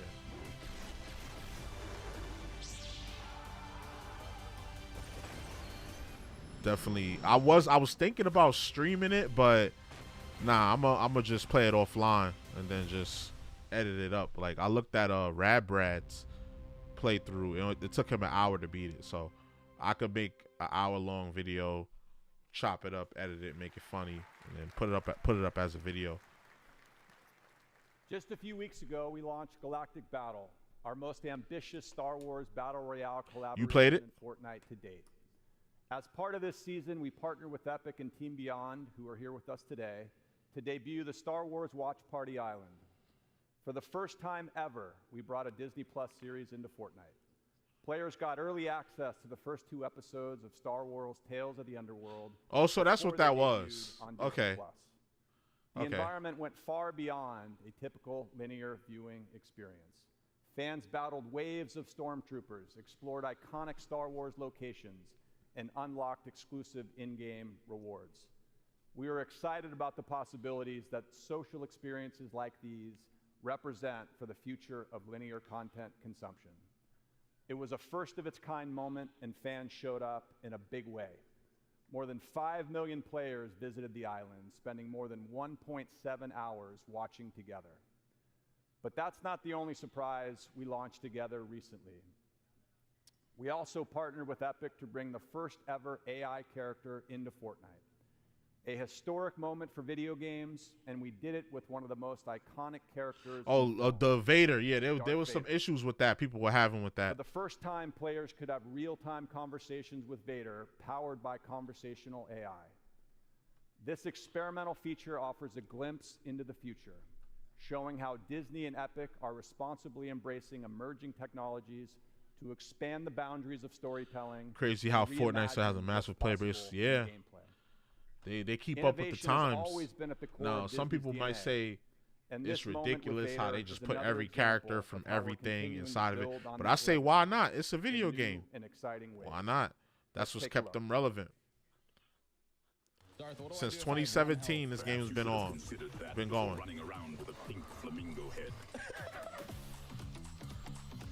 And stuff like this just expands it even further. He's pretty aggressive. Oh my god, yeah, he's insanely aggressive. It's a great distraction. Darth Vader actually putting in work. Look at that. Boss versus boss battle. Get him, Darth Vader! Get him! Yeah! What do you think of that guy's cipher? And then you got all these content creators that's inspired more content creators to keep playing it. Like, You're funny. whoever came up with Fortnite, genius. Genius. I know that person is a multi-millionaire. There's one player left. We need to take him out. Indeed. Let us ensure this final engagement is decisive. The match is ours. Another triumph for the Empire.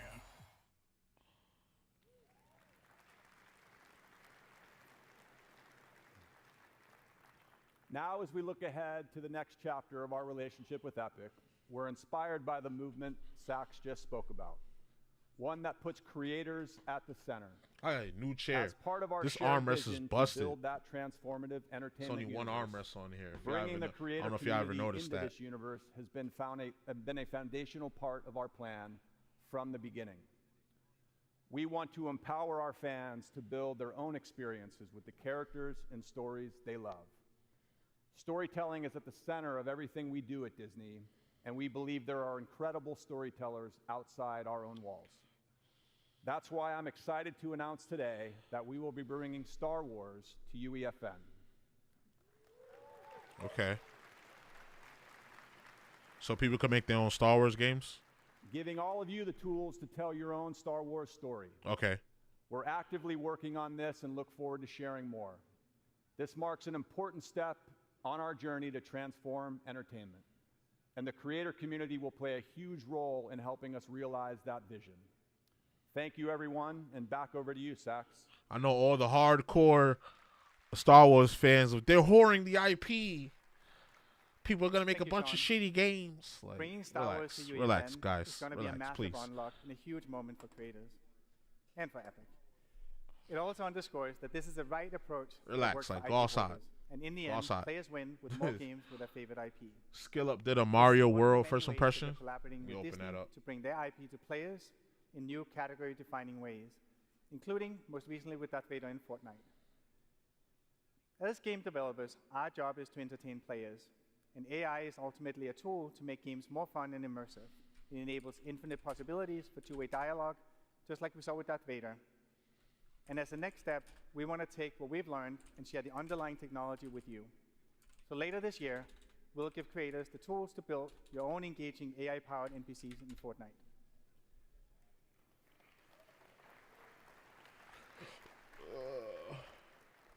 And we're taking it a step further. So creators they play can for not only 5 drive hours, NPC goddamn. behavior and dialogue, but they can also drive the core game itself. What you're about to see is an Getting too much spam and want to be. I think we might look at that after this goes off. We might look at that. We intend to release soon. We put together a demo to show how the feature can be used to enable emergent reactive gameplay for creators and deeper experiences for players. It's a live demo running in a live environment driven by an LLM that so far has not given us a single run-through that felt the same. And the magic lies in the degree of surprise and variability that you can expect when integrating AI at a deep level into your game. And importantly, you, as the game maker, can still maintain tight control of the story and gameplay outcomes. You can try these tools in action on the show floor, but first, let me walk you through what we're about to demo. I've got Andrew Ruffini, Andrew Grant here, who's going to drive the demo.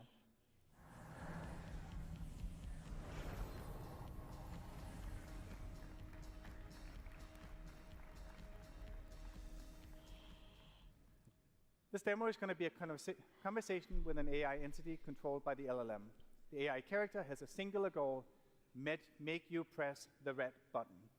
Before you go into Fortnite, we'll jump over to the UEFN editor to show you how simple it is to set up a character for your game. Let's start by taking a look at the new Persona device that's coming later this year. This device enables you to create characters with personalities that players can talk to. You can select the type of voice and delivery you want for your NPC, as well as their characteristics.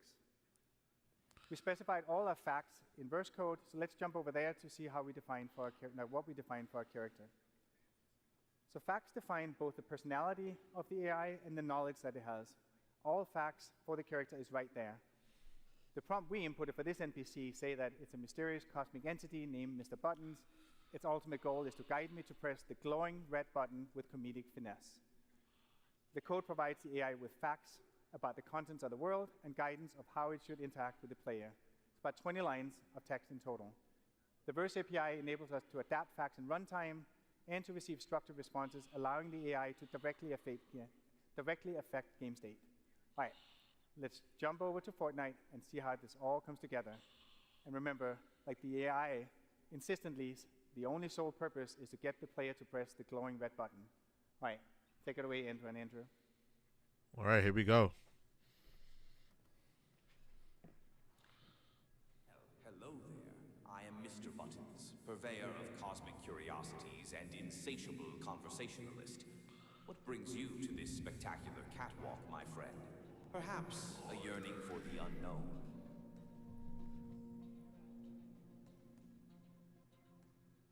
What is this place?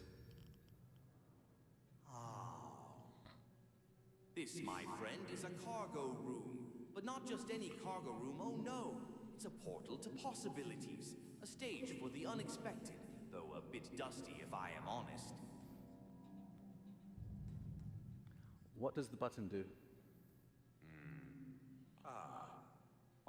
The million-dollar question. What doesn't it do?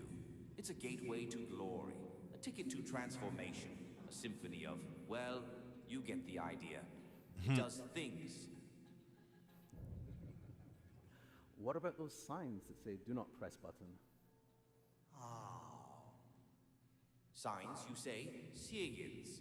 Mere suggestions from those who lack imagination. After all, rules are made to be gently nudged aside. Wouldn't you agree? This feels pretty risky. We have a big audience here and even a live stream. Risk? My dear friend, where is your sense of adventure? Think of the views, the followers. Besides, a little danger spices things up, don't you think? He's got a point there. He's got a point. No, we're going to get out of here. Let's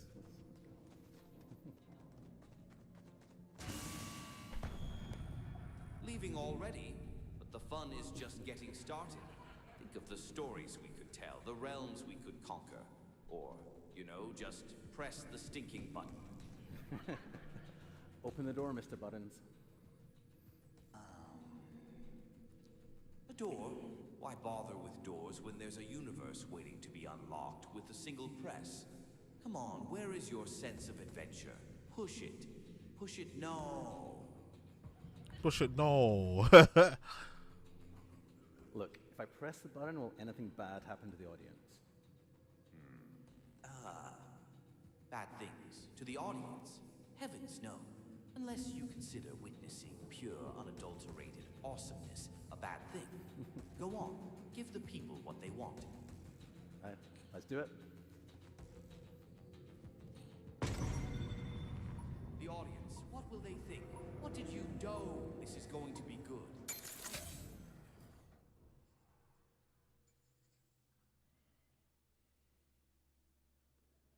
What, they gonna slime the audience?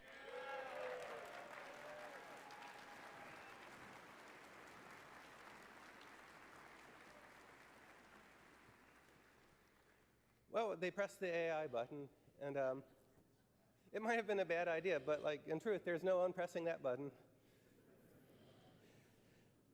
So, you know, at Epic, we've been thinking a lot about what this future of AI means for us and for the whole industry. And when the world's on fire, we like to back up and remember our aims as game developers. It's to make fun games.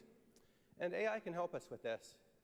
And so we've come to see AI as an opportunity to have a multiplying force on human creatives. The ability for a small team of indie developers to create characters with personality and infinite dialogue is a superpower. The power to accelerate code development and 3D content development of all sorts is going to make game developer better and more accessible for everybody.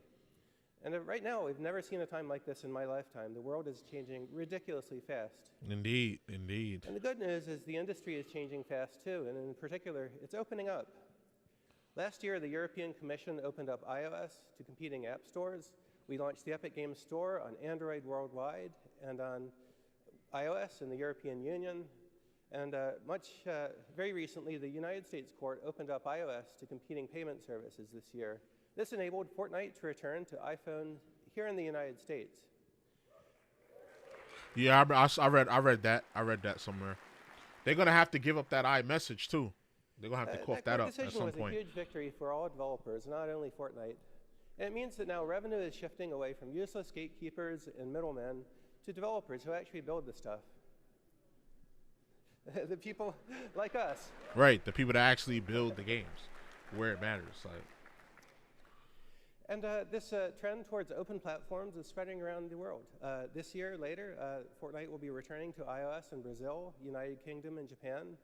And we'll keep fighting for Fortnite and for developers' freedom until all apps are free worldwide.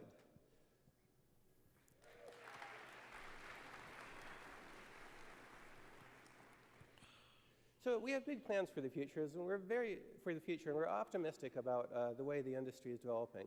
Remember, Epic's mission here is to make great games and share the technology and tools we build with the entire world so that you can build anything that you want. And today, Unreal Engine is bringing together the entire real-time 3D industry.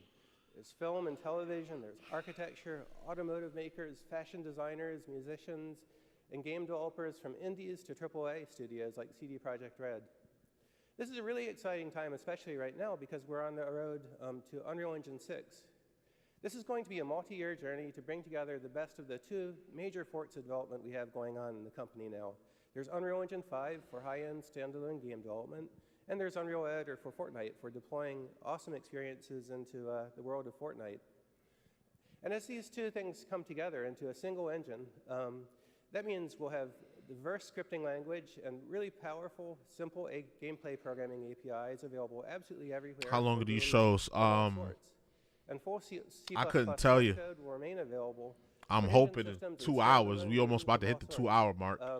It's so 1:40. is that we'll be able to build games 1 hour 40 minutes so far. Anywhere we want. I kind of saw what I wanted to see already, but I don't want to cut it off just in case somebody want to watch the VOD. They might want to watch my VOD and watch the whole thing. I don't know. So I'm gonna keep going until they finish. And not just that, we also see a larger opportunity as foreshadowed. Let me see by how our long it Disney was last partnership year if they did it last for year. all developers to connect our games together into an open economy as peers. And some call this idea we're aiming for the metaverse, and others simply see it as gaming and all other forms of media done better with more opportunity for everybody. Now the great thing is it's us, the people in this room, who will build this together. And so I thank you for the trust you've placed in Epic and the trust you placed in us. It was an hour and 28 minutes last year, so this should be really fun show. It should be done. Please join us for 150 talks. In a Come little to the bit. party on Wednesday. Walk the show floor, and most importantly, talk to each other and share your knowledge. Thank you very much. This should be wrapping up.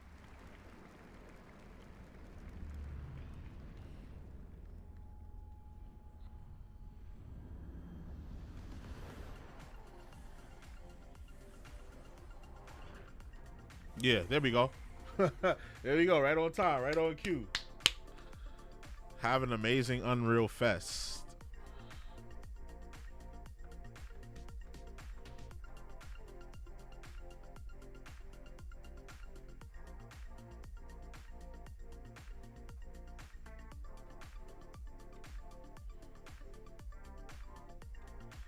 So that's it. All right. So I want to watch that Mario shit, and then I'm gonna get up out of here. So let's do that. Let's see what the chat has to say. Y'all saying it's delusional to think we see a trailer, bro. The reason, Unreal for everyone, even psychos. Oh yeah, some people in the chat was talking about they wanted to see GTA. They wanted to see GTA 6, but y'all gotta chill. After The Witcher, I was done. After The Witcher, I was done. So I just been watching this shit. I just wanted to see The Witcher because that's what I saw was being advertised yesterday. They started off with that, and after that, I kind of wanted to cut the shit off. I'm not gonna be on. I'm gonna be honest with you. But yeah, so we gonna watch. Hold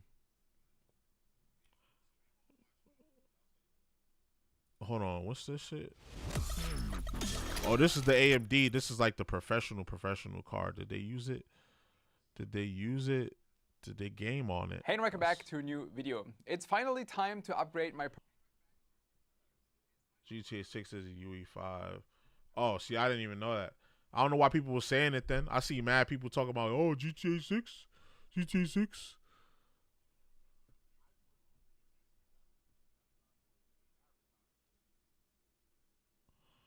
Yeah, that's weird. People hating on the Pride Month. Like, bro, you don't gotta Like everything in about you, bro. It's a whole world of different people. Let them celebrate what they want to fucking celebrate, bro. As long as it ain't hurting nobody.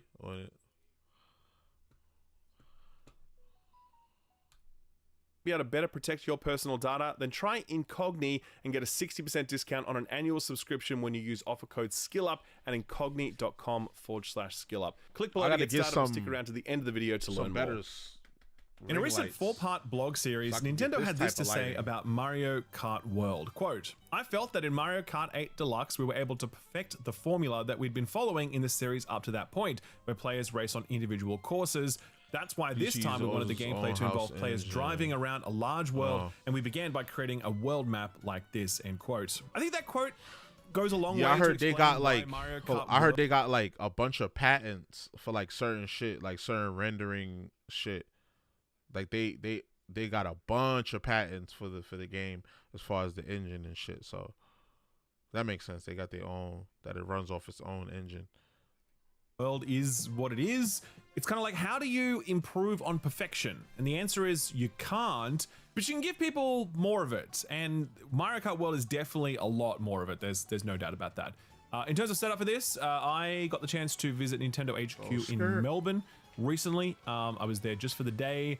I got the chance to play about, I'm going to say 5-ish hours of Mario Kart World across a variety of different formats. There was the free roam, there was that knockout battle royale style mode, there was some of the battle modes. That's gonna be like, fun. You know, balloon battle and coin chase and all that sort of stuff. This is gonna be fun too. There was the normal circuit competitive stuff, there was some split screen, there was a real gamut. It basically got to experience most of what the game has to offer in terms of its, you know, core game modes and whatever else. Yeah, I was playing a mix of handheld and on screen as well. There are a few things Nintendo asked us not to share in terms of stuff that we saw that they want to keep a bit of a surprise, but other than that, we can say whatever we like. I also got to play a little bit of the welcome tour thing, which I'm gonna buy this and I'm gonna play through it just for the views, just for the easy views, because I'm gonna title it "I played Nintendo Welcome Tour so you don't have to," and I want to get the wheelchair basketball too, because I feel like not a lot of people is gonna play that game either. New York before, played it again here. It's still just a paid tech demo, you know, like an interactive product manual that you pay for. They gave us about 45 minutes to an hour with this. It's fun, don't get me wrong. Like, yeah, it's fun, but I still don't understand why you'd want to pay for this. You know, there really are terminals that you walk up to that just have walls of text explaining what are magnets. Switch 2 works. I don't understand this product. Like, again, perfectly fun, fine time. Should people be paying for this? I don't think so. Hell no, this should have been free. That's a whole other story. The reason why this Mario Kart video is happening in this way is because Nintendo are not doing any review units for the Switch 2 prior to launch, and they're also not doing any, you know, reviews for Mario Kart World prior to launch, obviously, because no one has a Switch to play it on. So this is the closest we're going to get to pre-release coverage of the Switch 2's launch lineup.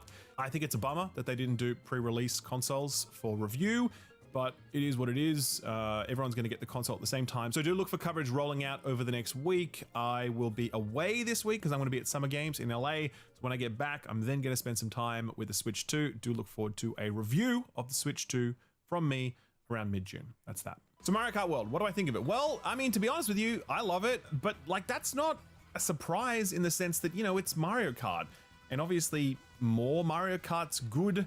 It's kind of like saying, you know, I like ice cream. Like everyone loves ice cream. It's ice cream, right? But except the people that don't love ice cream. You can't really change up the formula of ice cream too much. Like you can change the flavor a little and you can, I don't know, add some Skittles to it, but at the end of the day, it's still just ice cream. There's no ice cream 2. Though there should be, actually. Ben & Jerry's really need to get on that. The point I'm making is that with Mario Kart 8 Deluxe, Nintendo perfected Mario Kart, and they said as much. Now Mario Kart is a kind of platform where you take that core and you see what you can do around the edges of it to keep it fresh. And to their credit, I think they've done a lot here. This package is very meaty. There's lots of stuff here, lots of new gameplay tweaks, new game modes, tons of tracks and characters, and so many surprising little secrets tucked away in every quarter of this experience. Those things will bring a smile, and the sheer quantity of content on offer will give you plenty of stuff to play. If If you want to play on your own to blow off steam, there's tons here. If you want to play local or online multiplayer, there's so much you can sink your teeth into. Stuff that will give you a genuine competitive challenge, or those excited shouts when a blue shell arrives at just the right moment to rob first place of a victory they fully deserve. I don't think anyone's going to walk away from this experience feeling like Nintendo didn't put enough stuff into Mario Kart World. Like, this cartridge is packed with stuff, there's no doubt about that. But, you know, obviously the core of it is still Mario Kart, and, you know, I think that's great. But if you were looking for like an evolution of Mario Kart, then that's not really what this is about. Because, like I said, the Mario Kart equation was kind of solved a long time ago.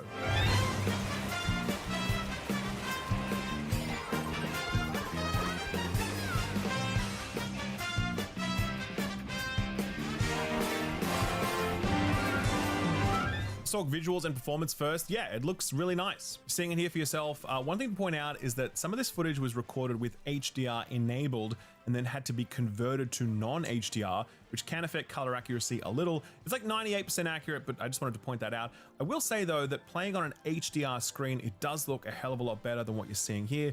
Those colors really do pop. It is a silky smooth 60 FPS and it just feels glorious.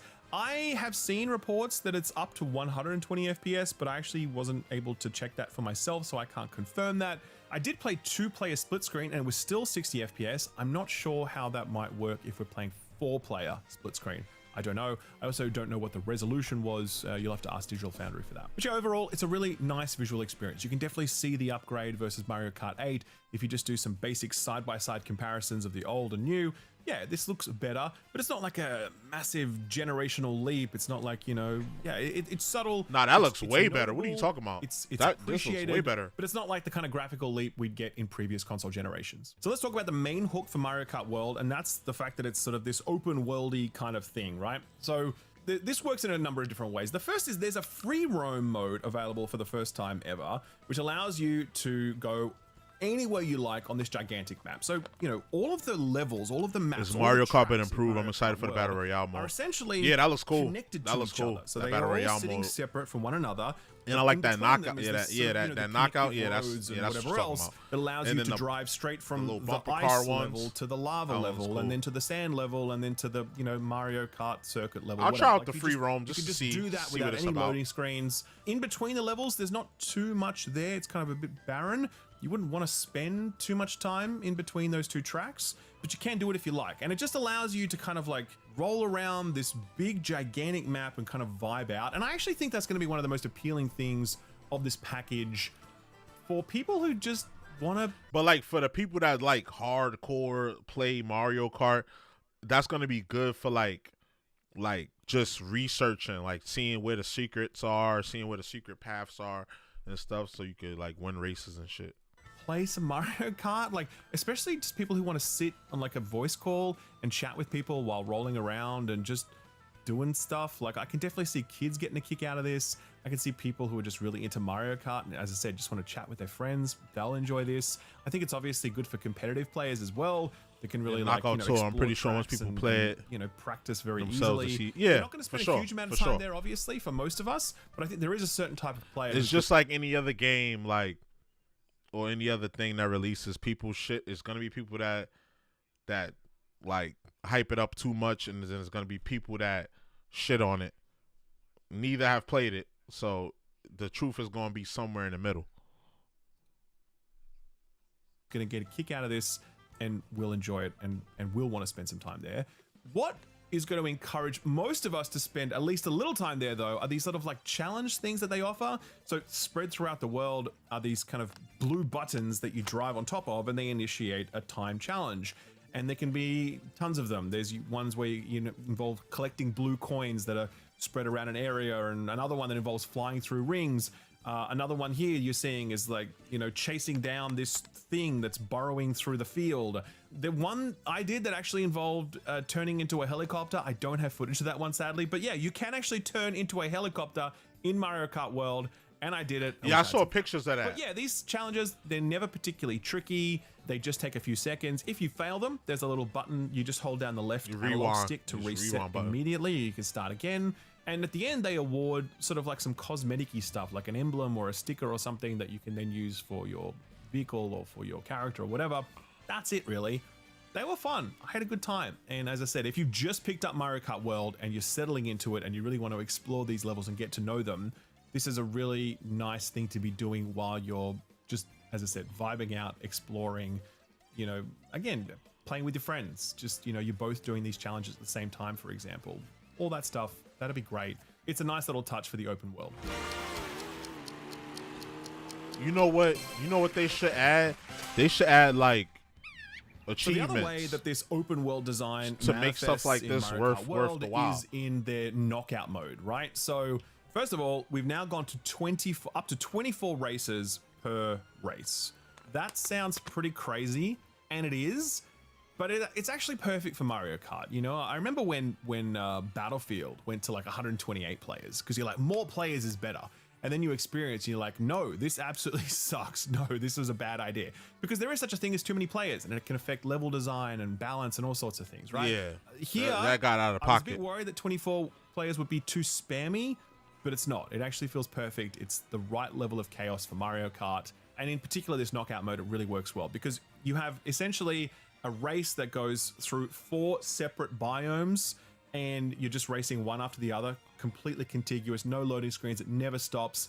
But as you go through, there are certain stage gates, and unless you are placing high enough, you will get knocked out at that point. So it'll, you know, the first gate will knock down anyone that hasn't reached like 16th place or whatever it is, and then 8th place, and then 4th place, and then finally, you know, the final winner. So this mode absolutely rules. It is perfect for Mario Kart. It's not exactly super innovative, but yeah, obviously you describe this and you're like, well, I can see how that would be fantastic, because you really do. I wish there were more many first-party situations launch where games. You are riding high in first place, The and you are Mario just well Kart. out ahead, and you are confident that you're going to get through that next stage Yeah. gate. All of a sudden, For you sure. got a blue shell and then a red I shell. think they and then dropped the the lightning ball. bolt bullshit and whatever else, and all of a sudden you're in like 13th place. I think they dropped the ball not putting out Bonanza as a launch title.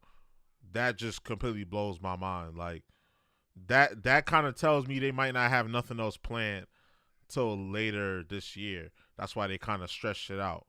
But Bonanza definitely should have been a release title. Cause like, why do we have to wait all the way till July to play that? And you're like, what the fuck, man? But that is Mario Kart, and this mode really brings out the best. Like of the launch titles, they're dependent on the third-party games that most of us already played already. The Cyberpunks, the Elden Rings, and all that shit. I don't know. And then Prime, yeah, Metroid Prime, the new Pokemon game. Those have been perfect launch titles. That would have been a strong launch lineup, but they wanted to delay it. Yeah, we don't know when Metroid Prime 4 is coming out. The new Pokemon game is not until October.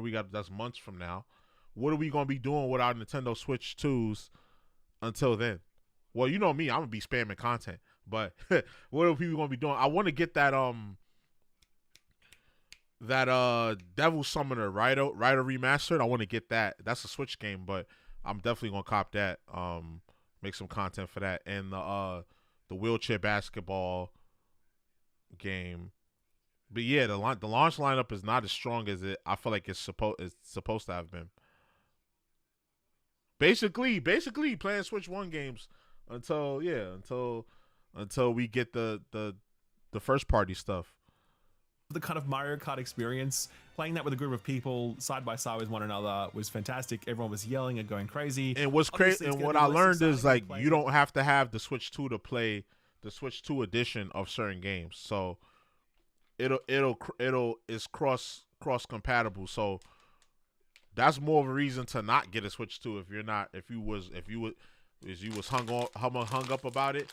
But my thing is, with July when they announced these tariffs, that shit might go up. I don't know. So that's why I got mine right away.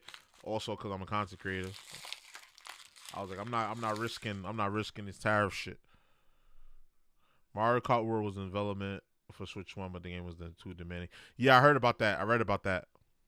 Online with strangers. But yeah, if you're playing in a party with friends, you have a really, really great time with it. So I got to cut my Nintendo Switch online back on. I cut that shit off. I see myself spending plenty of time playing this. And I guess this is probably how I play most Mario Kart. When I pick up the machine, this is the mode that I'm going to be going to most often. But there is also the more traditional cup structure where, you know, there's 4 races and whoever has the most points after those 4 races wins.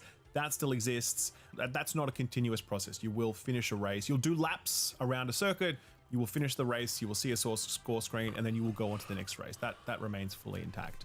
But there are also other modes as well. They're the battle modes. So the 2 that we played were the balloon battle and also coin chase. I think it was called coin something. Balloon battle is exactly what you remember it was. You got 3 balloons on your ass. Apparently there's a Nintendo people Direct try and ram you. They try and shoot you with rumored, shells I or don't know if whatever. it's true. You know, when you lose all your balloons, you're knocked out. Great fun as always. I grew up playing that shit on the 64. That was a good time. The other mode was coin chase, where basically you just had to pick up as many coins as you can. You're carrying around as many coins as possible. When you get hit, you lose some of your coins. Your opponents try and pick them up. Whoever has the most coins at the end wins. Oh yeah, again, enjoyable time. You can get the little Not upgrade my packs. I preference feel like versus balloon. they should have did what Xbox did with the smart delivery. Like if you have an Xbox One game, you could put it in your Xbox 360, your Xbox Series X, and it'll automatically upscale it. That's what they should have did. But you know, Nintendo, they nickel and diamond for every little piece of features, every little feature. I'll get it online for the GameCube games. It'll be available day one. Yeah, I'm gonna have to get it because I want to play online because I want to do my review of the Switch 2. But yeah, I want that game. I want that controller too. That new GameCube controller with the it's really just the GameCube controller that they had before with the chat feature on it, but I'm gonna still copy it anyway. And the Pro Switch controller, the second version. Balloon battle, I thought that was much more fun, but it is what it is. Look at it is what it is. One area where I think the game has really taken a massive step up over even Mario Kart 8 Deluxe is track design, like the level design that we're seeing. It's just fantastic. Like just the scale of these levels, how interactive they are, how imaginative they are. I heard the GameCube controller only works for GameCube games. Squirreled away in them. They are just really that's kind of annoying. I'm not gonna lie. Easily the like, best the series has ever seen. What if somebody want to use it for Mario Kart or Metroid Prime? To fully explain why they feel so good, but when you're actually any other game, like they wilding with that. They're gonna have to patch that. And that's a big achievement, given that 8's levels were already pretty fantastic. One thing that I think really stood out as well is the way they're dealing with water this time. I think they want to make it to where you have to buy the GameCube controller and the Switch Pro controller if you want to use controller for every game. They think they slick.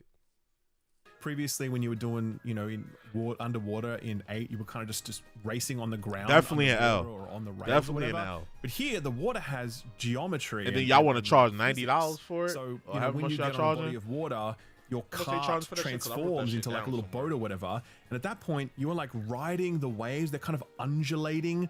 And it almost feels like Wave Race 64 when you're doing this. Like that was the first thing I thought. As soon as I got onto a bit of water, I'm like, yo, $64.99 for the GameCube controller, $84 for the point is, it's Switch a nice Pro, touch, and it really feels fantastic.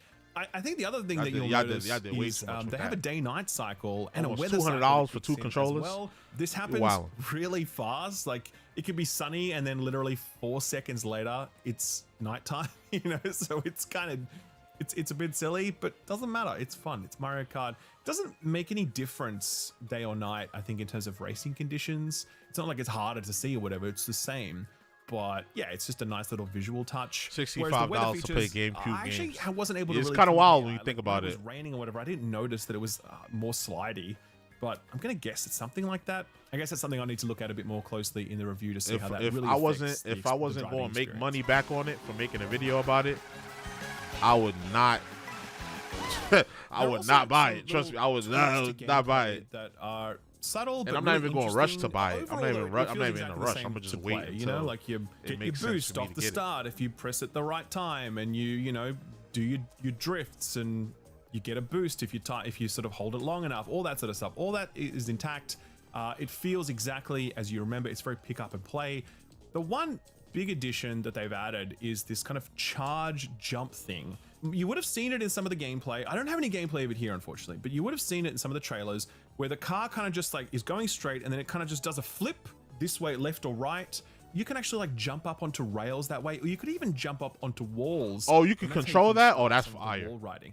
It would seem like this would be a really easy thing to execute, but it's actually quite tricky, because what you need to do is you need to be going straight. You need to hold down the drift button until it's fully charged, and you can't turn at all while it's charging, because otherwise that will initiate a drift. And then once it's charged, you then, you know, let go of it while pressing a directional button, and that will initiate the flip. Oh, so that's going to take some skill to execute. Okay, what that's I've fine. described sounds simple, but it's actually really tricky to find I'm a looking stretch forward of to, road where you can stay Dust straight, Bloods you can next time year. it correctly. That and stuff, then, I heard it's you going to know, be you can multiplayer actually release it like at Night the Ring, exact like Elden Ring moment Night where Ring. it would be useful to do it, where there is a railing next to you or a wall next to you or whatever. So I was able to execute the jump plenty of times, but I wasn't ever able to. Yeah, I'd make rather it buy a useful game. Yeah, most definitely, in, because it's not like the hours of playing. game. Now, obviously, the console don't I'm already bad come at with a this, and I need to controller. practice Like it, you and choose that's the going to be Joy-Cons. kind of a you know how real you, sort of you skill put the little, you know that little thing it comes with. You put it inside. People who use this and it's technique like a well are regular going to really controller. sort of, you know, Just do that. distinguish themselves. Fuck it. But Ain't nothing wrong with I that. would just say from the start, it's much trickier to use than you might think. And you It's can gonna still require use the some old proper Pro skill and controller. timing and If you have the pre-planning, Switch really 1 Pro knowing controller, the you can still use it tracks. with the Switch And 2. I'm not sure if that's a good or a bad It's just thing you yet. won't have the I need to chat spend more button. time with it to decide, But because it's cool to I don't really imagine that give a this would fuck be a about really that. easy maneuver to Yeah, execute. exactly. But it's Like, definitely yeah, not. like I It's just a said, very yeah. tricky You maneuver. can use to the Switch execute. 1 Pro So, controller. I guess watch this space. Other than that, there are little flourishes here and there. There's a camera mode that's in there. You can just sort of like pause the game while you're playing in free roam and take a photo of stuff. That's nice.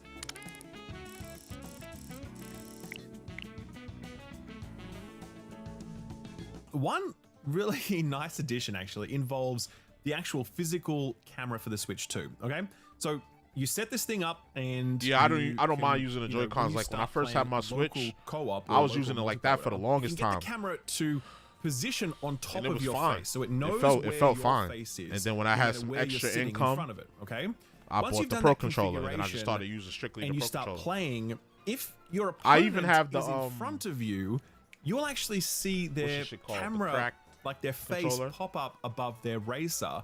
So it's a really nice trick actually, because if you're, for example, if you slam at someone with a blue shell, typically you kind of have to look to see their reaction. You need to take your eyes off the road.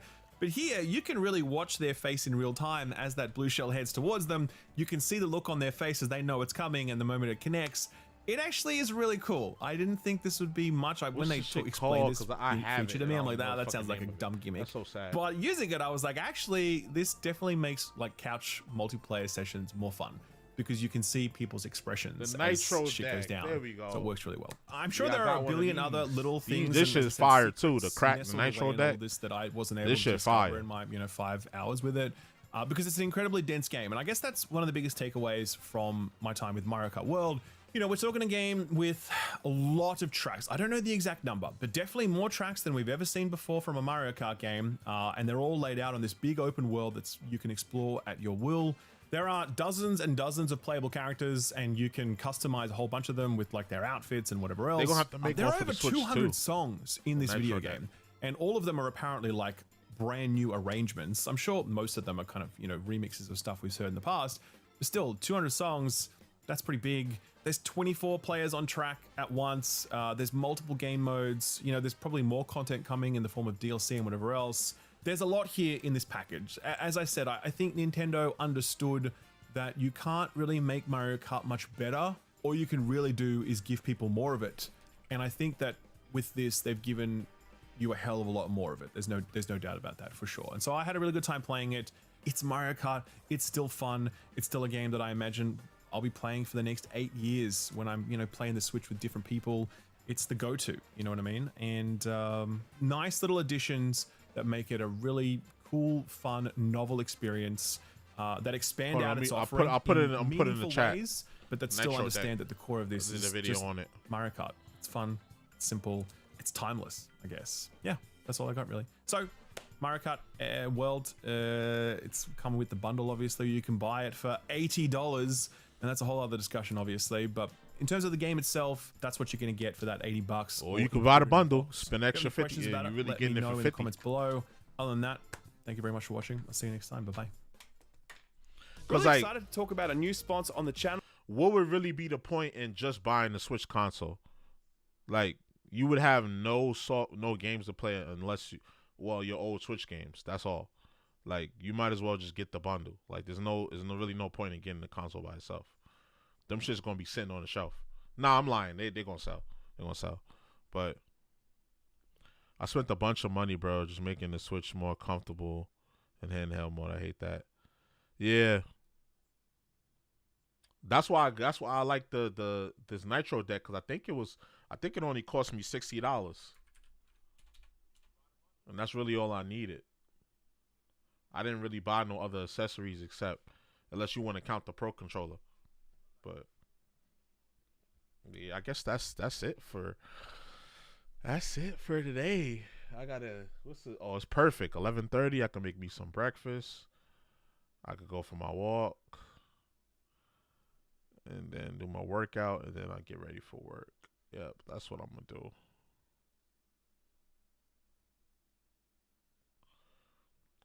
I also had to satisfy. Oh yeah, the grip. Yeah. The satisfy grip. Yep.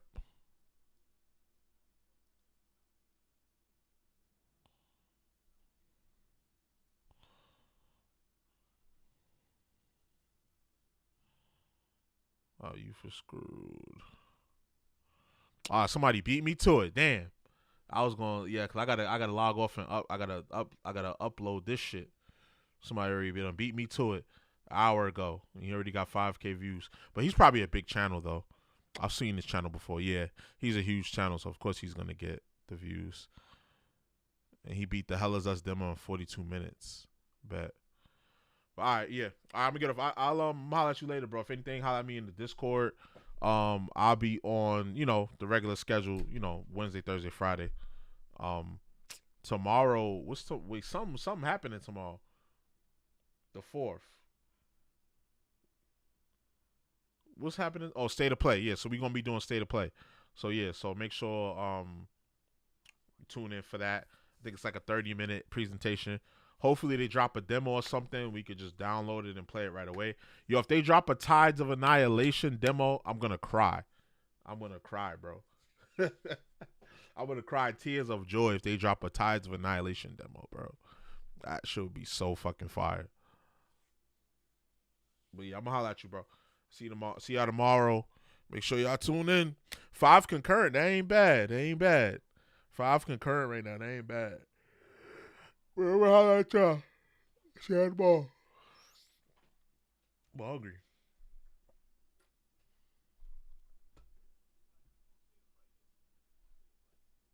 Let me turn this shit off.